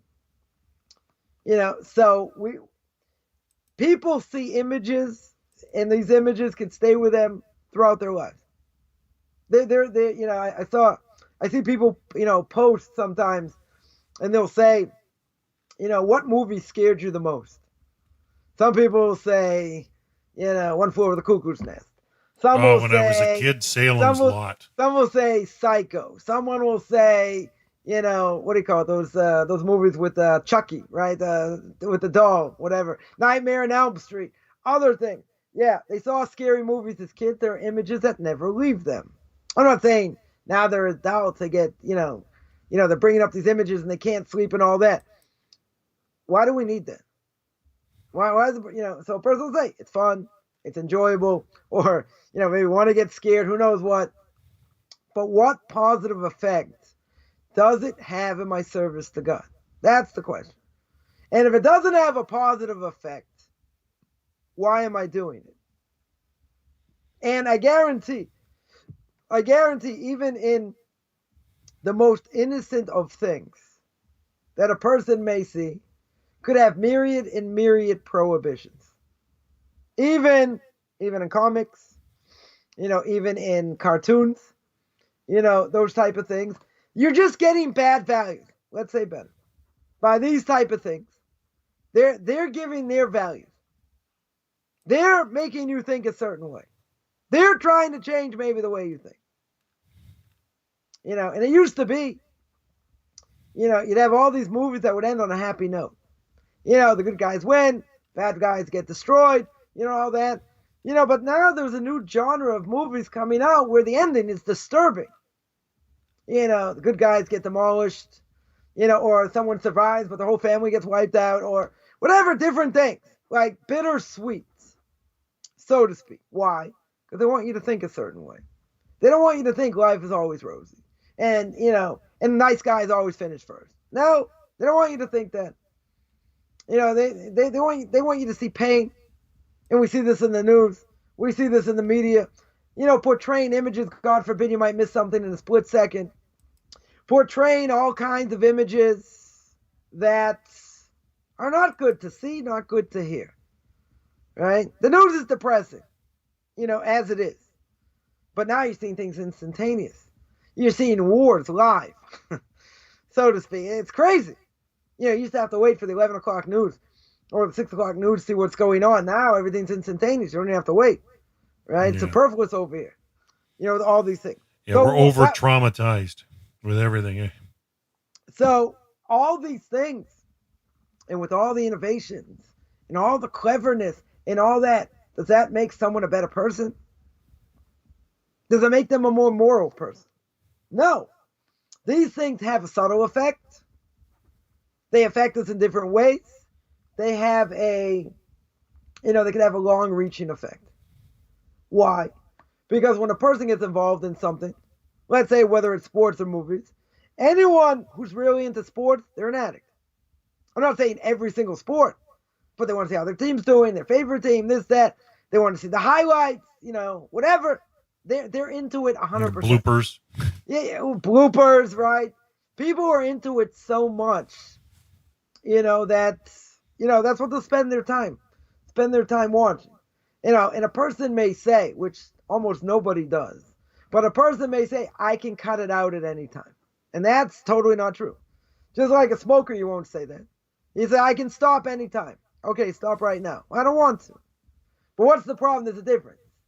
In cigarettes, there's nicotine. Nicotine's addictive. Right? That's addictive. But these other things also addictive.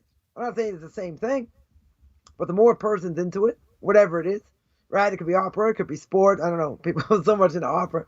Whatever. It could be any number of things where people just say, okay, I saw this, I want to see something else. I want to watch something else. Right? It's not enough just to watch one thing. It's like, okay, I'm just going to watch this and that's it. It's a spiral effect. The more a spiral effect is, Coffman's law is you nip it in the bud. Because if you don't nip it in the buds, And we mentioned that a person's only going to sin when enters in their mind a foolish thought because their mind is open from Torah. The person says, I can't learn Torah all day. It hurts the brain. Good. So learn something a little bit lighter. Learn Tanakh. Read a biography of a Torah giant. Read about Jewish history. Read Musar. Read something, I don't know if Musar's a little bit lighter, but read something a little bit lighter, that your mind at all times should be focused on Torah. Because if your mind's not focused on Torah, it's going to be focused on other things. If it's focused on other things, it's going to spiral. Who's going to say action movies are not fun? If you don't like action movies, ignore that. Yeah, right? Rabbi, I've studied special effects, and a lot of times I watch certain things for the effects to see how they're done. So there's method to the madness a little bit. And no, so it could be if a person, let's say, is going to use it for work or it's going to help them in other ways, okay. But I would say 99% of the time it's not the case, right? 100% is not the case. They're doing it because they enjoy it. But the problem is, it's like any desire. It's like anything you enjoy that's not good. What happens? Once you do it, say, wow, that was enjoyable. Let me see something else. It snowballs. It's something that never ends because the evil inclination just keeps coming and coming. And that means that really you're bored. Really, you don't want to focus on other things. So I focus on this. And by doing that, what am I doing? I'm feeding the madness. That's what I'm doing. I'm feeding the madness. Right? People can be chocoholics. They can be workaholics. They could be, shopaholics. That's what I meant to say. They could do things because they don't have anything better to do. But it's not just they don't have anything better to do. It's an addiction. Right? People are addicted to the news. You give us 10 minutes, we'll give you the world. Right? And, and you hear the same news over and over and over again, thinking like something's going to change. But God forbids we miss something. How could I have missed it? I can't believe I missed it. It was 10 minutes ago. I missed it. Right? People are desperate to find out what's going on in the world. And most things going on in the world are a waste of time. Right? They don't affect us in many ways. They're negative. They're bad. Right? Most of the time. And yet people don't put the brakes on them. But the problem is, someone will say, I can't put the brakes on. Been doing this for so long. Right? So a person can get in bad habits and negative habits where a person can be doing this for 10 years. He can be doing it for 5 years. There's a hardening of the heart there, isn't there, Rabbi? So then what Dan the man says is, but then God could harden your hearts. Meaning that you're so into it. Some people will say, I can't help it. This is the way I am, and that's it. Right? They refuse to work on anything. Right? But on the other hand, God can say, okay, you want to do it? I'm going to give it to you, and it's going to come. It's like, it's like the quails. We want meat. God said, oh, you want meat? I'm going to give you quails. Not only am I going to give you quails, they're going to be coming out of your nose. Right? You're going to have so much meat, you're not going to know what to do with. Right? So what happens? You start doing certain things. You continue to do them, and then they become like second nature. And if they become second nature, it's very, very hard to fight against. Again, internet addiction, alcohol addiction, gambling, sex addiction, other things. Candy Crush. All these things, once you feed it, and you feed it too much, what happens is it makes it impossible to stop. Now, to fight the evil inclination, the Talmud says that there's an antidote. What's the antidote? Torah. Torah is an antidote to the evil inclination. Now, that being said, the Talmud also says, when it comes to the evil inclination, in general, there's no possible way for you to fight against it except for the fact that God helps you. If God wouldn't help you, then you wouldn't be able to fight the evil inclination. The evil inclination is very, very strong. Very, very strong. So the Rambam says you have to go to the opposite extreme, find a place in the middle. Because otherwise, if you don't do that, you can say, okay, I'm going to, if a person's a chain smoker, so instead of smoking 5 packs a day, it's okay, I'll go down to 3. I'll go down to 2. Forget the money expense. I'll go down, I'll cut it down. But the reality is, If a person has a difficult day and they have anxiety, it goes back up to 5. It doesn't stop. It doesn't stop. So these things have to be nipped in the bud, but it's not an easy thing. Because the more we do of anything that's negative behavior, the worse it is. Because you're feeding into negative behavior. And the more you feed into it, unless someone calls you on it in order to change it, you're not going to change it. You're just going to do it until it costs you. Right? In other words, the person sometimes can only change when they hit rock bottom. Happens by gamblers. Happens by drug addicts. By drug addicts, they could actually die in the process. But, let's say, they have to lose everything to a certain extent in order to dig out. Now, I'm not saying it has to be that way. Right? Rabbi Dr. Twersky of blessed memory wrote all those books, about mental health and, with Charlie Brown and Snoopy and all that. But that's one of the things he said, is being an addiction specialist. That a lot of people, they'll just never get the help they need until it's too late. Until they've already because lost. That's the point that teshuva kicks in. But again, what does the Rambam say? I spoke about this actually on Thursday. What does the Rambam say? The Rambam says a person has to admit they've done something wrong. They have to have remorse and regret. And by having remorse and regret, they say, I'm never going to do it again. But a person knows the next day they're probably going to do the same thing. Or they're probably going to do a similar thing. But you have to make it real. You have to make it in a way where you're not going to do that. So you're going to say, person will say, well, I want to go on a diet. I got major plans to go on a diet. Okay, a few days later, you ask them, so how's the diet going? I haven't started yet. It's an idea. I want to work out 4 times a week. That's great. Did you actually do it? Did you get up early and do it, or it's just an idea? Right? That's the difference between the New Year's resolution and a Kabbalah of taking something on. Because when you take something on, it means you're working hard to fulfill that goal. You're working hard to get to that goal. That's what you're doing. Now, you may fail along the lines. You may not, it may not work all the time, but you have to make a solid plan. You have to figure out what you're going to do. Because why? Because the person can say, what can I do? I'm stuck in this situation. I know it's not good. But I'm stuck in it. And what happens? They give up. They give up hope. Heaven forbid. They give up hope and they say, I can't change it. It's something I can't fix. Defeat, yeah. And it defeats them. Now, I would say whatever the thing is, you take it in steps. You don't try to knock something off 100%. It's not going to happen. Right? So I would say, well, how can gradations be good? How can smoking 3 packs a day be good? You're right, it's not good. It's totally not good. But is it better than 5? It's better than 5. Now, you can try and break that down to make it less, to make it 2, to make it 1, to make it a handful, but that can only be done over time. That's not going to, cold turkey, you're not going to do. And if a person, we'll give an example, a person, God forbid, the heroin addict. You take them off the heroin, but you have to put them on other drugs because the body's going to crave it. The body's going to suffer tremendously if you don't do that. Right? So certain things you may have to do cold turkey. But other things can be done in gradations, but you have to have a plan. You have to have a solid plan. Now, even if I have a solid plan, does that mean Mr. S, the evil inclination, goes by the wayside? Certainly not. He's going to try and hit you the other way.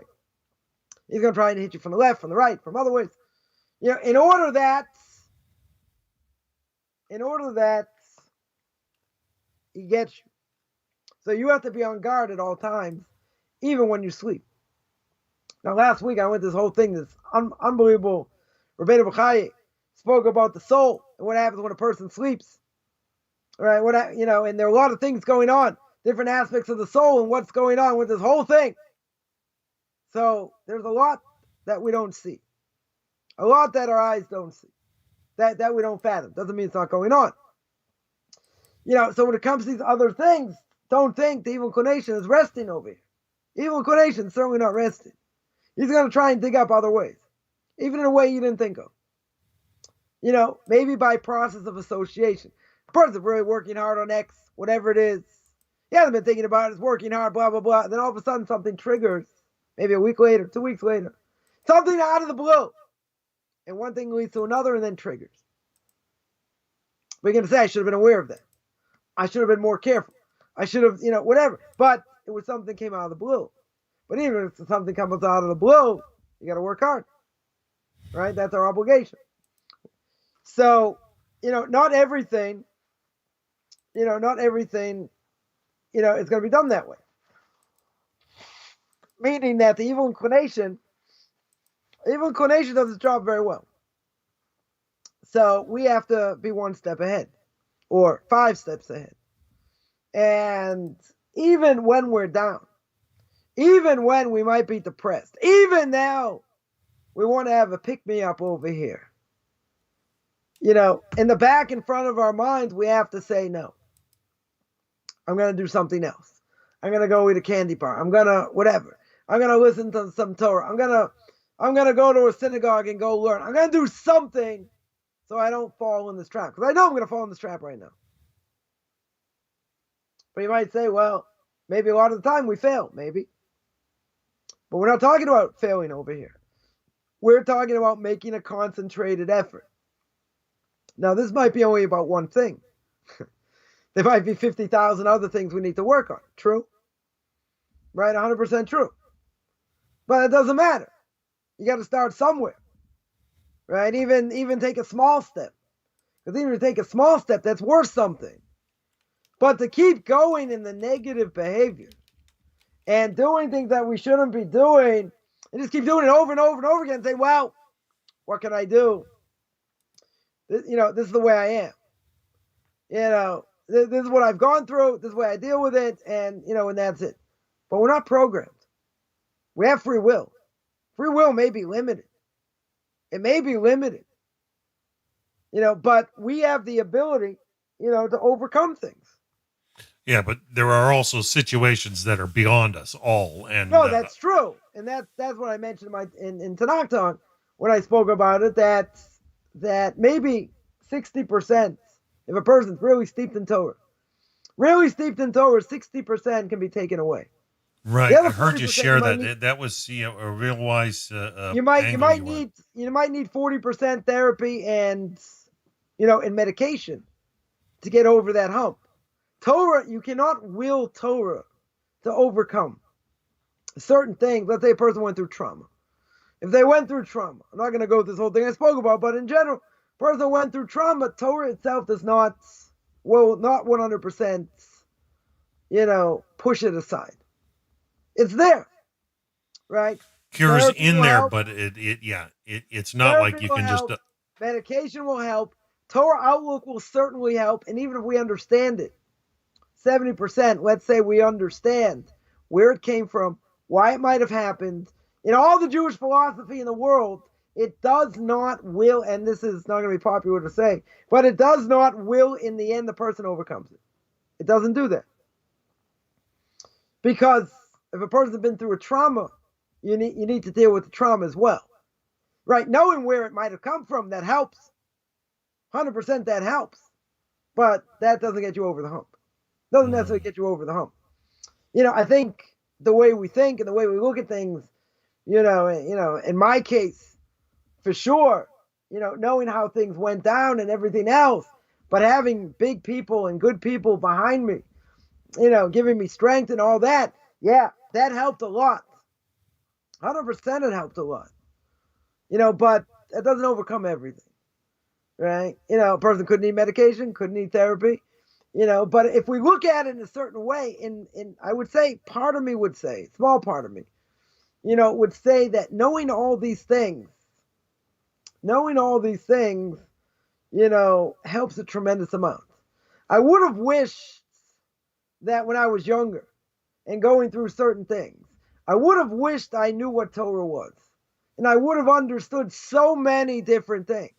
Well, When I that's got to just because you yeshiva, value it so highly today, Rabbi. We see how no, much you that's appreciate true. it. When I first learned in yeshiva, and I had a lot of my questions answered in a very quick amount of time. Right, a lot of things just got cleared up, and I had the right outlook and where to get the information from. I just wasn't, I wasn't privy to that when I was younger. So you're right, it's tremendous appreciation. That there's no question. The problem was, damage was done. Damage was done. Certainly growing up, being in middle school, being in high school, it would have answered up. I had a lot of questions. I'm not saying questions necessarily, why God created the world in 6 days, not in 5 days. How do we know God exists? There wasn't those philosophical type of questions, right? My questions were based on, I don't understand. I'm in all these top classes with mostly non-Jews, and these people are animals, and they act like animals. They get wasted every weekend. Kids are doing drugs. They're just, more intelligent than everybody else. And when I got to college, I saw the same thing. Top 1% of college students doing the same things high school students were doing. Not much different. I'm not saying I was a bastion of morality per se, right? But, something like this really bothered me, and how they treated other people. Kids can be cruel. That's very true. But, if they don't have a Torah perspective, it made perfect sense. It made perfect sense. Why? Because the example was, if you're on a sailboat in the Atlantic Ocean, by you would be the Pacific. By the Atlantic Ocean, I was growing up, I was in a sailboat, and different winds down there. Sailboat without a no motor. All you had is a rudder, right? All you had is a rudder. Now, what would happen? You took the rudder, or however it happened, the rudder goes overboard. Now, what happens to the boat? The boat goes in the direction exactly where the wind wants to take it. Exactly. You're not in control. You just go around in circles, right? Pretty much. You're not in control. So now, once I understood, these kids, I don't care if they grew up Catholic or not, they weren't really religious, right? Most of them. So as intelligent as they were, it didn't make them moral individuals. Totally didn't make them moral, right? But I couldn't understand. And here I am, 13 years old, 14 years old, 15 years old, thinking in the back of my mind, these people are scum of the earth. I don't care how intelligent they are. My parents would say, why don't you invite any of these kids to the house? I said, why would I? I think they're scum of the earth. They're like, why would you say that? I said, because they are. You want people to get wasted every weekend and do drugs? I just have them, traipsing through the house for what? I'd have so much in common with them in general, except for the fact that I was in these classes. So, that bothered me. That seriously bothered me. And I got involved in, a Jewish youth group, played basketball there, whatever, went to, all kinds of events until I saw what these kids were like. And they were no different, in many ways to the non-Jews because they had the same values. They had similar values. The difference is they were Jewish. So it's like like the group to belong to because you're Jewish, so you hang out with Jews, not non-Jews in general. Right? So I was part of this youth group. I thought I found my niche. In 11th grade, I hated everybody almost because they're all stuck up, snobby, different, whatever. So these things really bothered me. And then I find out, a Jew without Torah is lost. They're no different than a non-Jew. They're worse than a non-Jew in many ways. And a non-Jew without Torah, of course they're going to be. They don't have any rudder to their life. They don't know anything about the Noahide laws, right? Anything else. They don't know anything about morality. They're not taught these things, right, in general, because obviously there's a separation between church and state. You're not going to, in a public school, teach these values, right? You're not going to teach religious values. So as a kid, you're talking, many years ago, as a kid, this seriously bothered me. And I figured I got to college. I went to a Jewish school. The head of the conservative movement, the Jewish Theological Seminary, Columbia University. I thought, this is different. So yeah, religiously, it was a whole different thing. In many ways, I was around kids that were interested in Judaism, blah, blah, blah, etc. I started keeping Shabbos, kashrus to whatever extent. But other people weren't any different. And then after a while, I said, this doesn't work. This totally doesn't work. They're just more intelligent. But this type of Judaism doesn't work till I got to yeshiva. When I was 20 years old, And I went to yeshiva. I only went in Olympic years. I went as a teen tour, in 1988. So that was an Olympic year. They went back, 3 or 4 years later, whatever it was. And then I got all my answers. And the answers were very simple. And I can't believe I wasted so much time thinking about all these different things. They're very simple. A Jew without Torah or a non-Jew without Torah, they're animals. I hate to say it. They're animals. They're over-intelligent animals. That's all they are. They eat, they drink, they die, as my Rebbe would say many times. They eat, they drink, they die like animals. That's all they do. They go after their physical needs. Doesn't mean they can't have families. Doesn't mean they can't interact with others. But they act like animals. They're not doing anything important. They're not doing anything. They may give charity. Okay, but what's the difference? What's the difference between them and animals? Nothing. They live and die like animals. That's what they do. So once it was explained what Torah does and what the power of Torah is, then I said, oh, that's the answer? Why didn't someone tell me that? I would have, wasted a lot of time thinking this doesn't make any sense. Totally doesn't make any sense. And now it makes perfect sense because you don't have a rudder. You don't have anything guiding you. You're just doing whatever you want. You be cruel. You won't be cruel. Whatever you want. It doesn't matter. You'll say, kids can be cruel. They'll say what they want. They'll do what they want. Might makes right. If they're stronger than you, whatever. They can extort from you, do other things. They can bully you. There are many things that can happen that are negative. Right? So you say, but I didn't do anything to deserve this. Things I did that I deserved. Okay. So I'll take credit for that. I'll take the lumps that go with it. Okay. Right? But other things, it didn't make sense to me. Totally didn't make sense. Now, looking back at it, 40 years later, or less, 35 years later, whatever it is, looking back on it now, what do I understand? It's clear as day. They don't have a rudder. They don't know how to live their lives. They don't know what morality is. They don't know what discipline is. They don't know any of these things because they're not living in a God-driven world. They're living in a world made in their own minds. That's right. So why do I go through all this? To save people from pain, to understand what am I doing in this world? Is it just about eating more burgers? Is it just about watching more CFL? I don't think so. Right? Is it about my Red Sox getting beat? No. I'd be bragging if they won, but okay. Does it all really matter? No. Does it matter how many movies Nightmare on Elm Street I watched? No. Does it matter Raiders of the Lost Ark? No. Was entertaining? Yeah. I'm not going to say not. All these things are entertaining, and they're fun if you like them. But what does it do to the person? Mm-hmm. Does it make, I heard a great rabbi once say, I would more than happy send my kids to university, to college, if they would come out more moral than they went in. And today, cannot say that at all. Even when I went to college many years ago, right? And we're talking about the cream of the crop of college student. Most of them are just debt factories today. You want to tell me they were moral? I don't think so.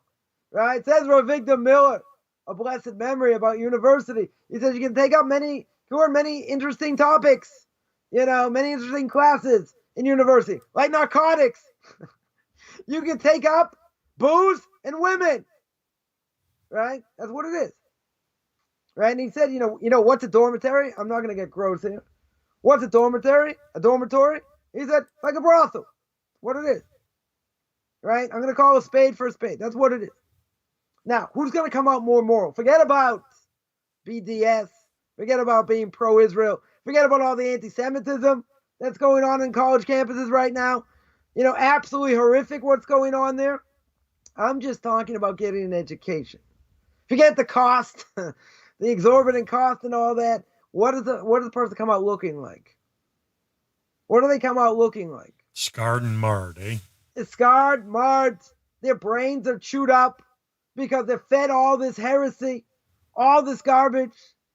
Right now, person needs a degree, okay? Right? If they need a degree, right? Today, most people don't need a degree to make money, regardless. One of the biggest lies out there, I need a degree to make money. It's not true. But bottom line is all these things are negative, right? I'm very good at bringing out the negative, right? Not so good at bringing out the positive. I mean, there's a lot of negative here, a lot of negative. I had somebody tell me when I was first married, when I was engaged, and he said, I'm offended by the way you dress. I'm like, what's the problem with the way I dress? I said, okay, I wear white and blue, white and black, whatever it is, and I wear tzitzis and I have a yarmulke on my head. I said, let me ask you a question. This is a prominent doctor in the community. A doctor, right? Not a fool over here. He's a doctor. And I asked him the following question.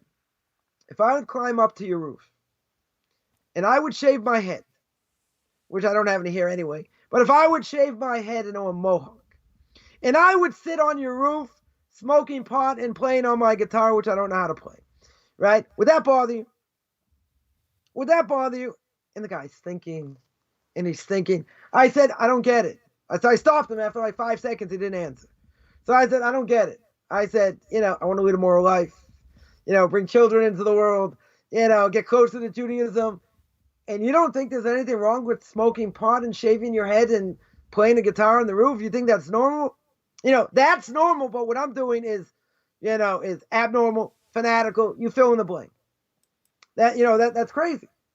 Now again, you tell, so I'm not going to just single out a doctor. Could have been anybody, right? I'm just saying maybe he had a higher IQ than other people. Could have been a lawyer, could have been an accountant, could have been who knows what. But they're going to think, as a Jew, that's more normal than what I'm doing. Then being closer to God, being an absolute fanatic and all that, that's more normal. That's idiocy. That is idiocy. Why? Because what did we say at the very beginning? Because we've had, 86 videos, 87 videos, right? One of the first videos, what did we say? The Torah stands on three things, right? The world stands on three things. Right. Torah, avoida, gimul chasadim. Right? Torah we understand. Avoida, service to God, sacrifices, and doing chesed. Now, if the world stands on Torah, and you think I'm a right-wing fanatical nut, and I'm a nut job, the world's standing up because we're learning Torah. It's not because someone's writing a book on tax law. It's not because the Houston Astros are going to the World Series. It had nothing to do with anything. Nothing. No importance. But we're learning Torah. We're keeping Shabbos. The Noahites, and we're going to speak about this in a second, going to keep the Noahide laws. Non-Jews going to learn about the Noahide laws. That's going to uphold the Torah also. Right? It's going to uphold the world. Why is it going to uphold the world? Because there's nothing more important than Torah. If there's nothing more important than Torah, then whatever I do that's outside of Torah, it's going to bring me down. It's going to bring my soul down. Because there's a constant struggle, the Derech Hashem says. Right? The Ramchal says. There's a constant struggle, body and soul. That's forever. That's going to be forever. If the soul does the right thing, we do mitzvahs, we strengthen the soul, we strengthen the body. If we do the wrong thing, go after physicality and all that when we're not allowed to and it's forbidden, we debase the body and the soul. It's a constant struggle. Either I'm Rabbi, going up. I've been reading a wonderful book, Nefesh HaChaim, and I think he spoke in the beginning about how it actually stains in the upper realms. Right. And he speaks about the fact that what we do matters in this world and the spiritual world. Right? But it's a constant struggle day in and day out. Either I'm being close to God or not. So when I was 14, 15 years old, I said, wow, this is a joke. I wasn't necessarily so close to God at that point. Right? But at the same time, I said, this is wrong. Right? There's a certain level of morality that I had that who knows where it came from. It came from spark in my soul somewhere. But I said, this can't be true. This can't be right. Look how cruel people are. I don't care how much they know. They could have gone to Yale, to Dartmouth, other places, other Ivy League schools. Not about knowledge. Not about knowledge. They could be tremendously smarter than I am. Could very well be. Not even arguing. Not going to argue that point. Right? But what are they doing with their lives? How are they living their lives? Coffman's language, they're no different than an animal. Why? Because they're acting on their physical side. That's all they're doing. I don't care. They do charity, do other good things. Very good. But the ones that they do in the vast majority of time, whatever their heart tells them to do. That is akin to spiritual death. If you go, what does it say in the Shema? It says in the Shema, don't go after your heart, don't go after your eyes. Right? So a non-Jew should also be forbidden, right, to a certain extent. not to just do whatever they want, not just to go after their base desires. It's going to be a disaster, right? Especially if it's going to Who go are against, you? Yeah. especially if it's going to go against the Noahide laws. But that's something, I just wanted to bring this out. It was something that bothered me for so long. As a child, as a young adult, until I saw my eyes were open to Torah, right? Then it made perfect sense. Now you're going to ask me why bad things happen to good people. People suffer. Okay, there are different issues. But this to me, wasn't about why people suffer. I didn't have these major issues. I had an issue. Why are people cruel to others? Why doesn't intelligence take you so far? And that's what happened in the Holocaust. Because the first people that joined the Third Reich were lawyers, doctors, and accountants. They were the intelligentsia of that generation, right? And Germany was far superior to America at that point, during that time. But it wasn't the skinheads of today, right? What does that show you? It shows you very simple that intelligence can only take you so far. And they treated their dogs better than they treated humans, right? So if anyone learns anything, from this, is Dan's going to say, open up a Pirkei Avos. This is what non-Jews should be learning. It's a great thing. We have to think, what am I doing in this world? What's my purpose? But if I don't have the rudder, I can promise you, you just go round and round and round. You go round in circles. Wherever the wind blows. That's it. So I guess, I thought I was going to get further, get to the more possessions, the more worry. So I guess that's going to be Mishnah 8, Chapter 2, Part 3. We're going to hit that tomorrow, and I guess we'll make the plug now. Tomorrow, Sunday. You got that Noahide laws and life cycle course? Right, 2:30 Eastern Time, 9:30 Israel time. It's going to be an introduction.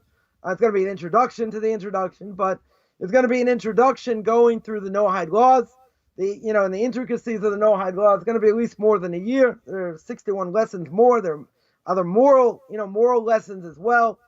And this is going to train and teach Noahides what the laws are from someone who wrote the course, delved into all these laws. Someone who's the real deal, and they're allowing me to go through the course and give over the course. So any non-Jew interested, it's free. You sign up on. Okay, I'm posting the link out there on the YouTube chat where they can go to that Academy Hashem login site. But what you're looking for once you log in is you want to find the Noahide laws and life cycle course and register for that. And you should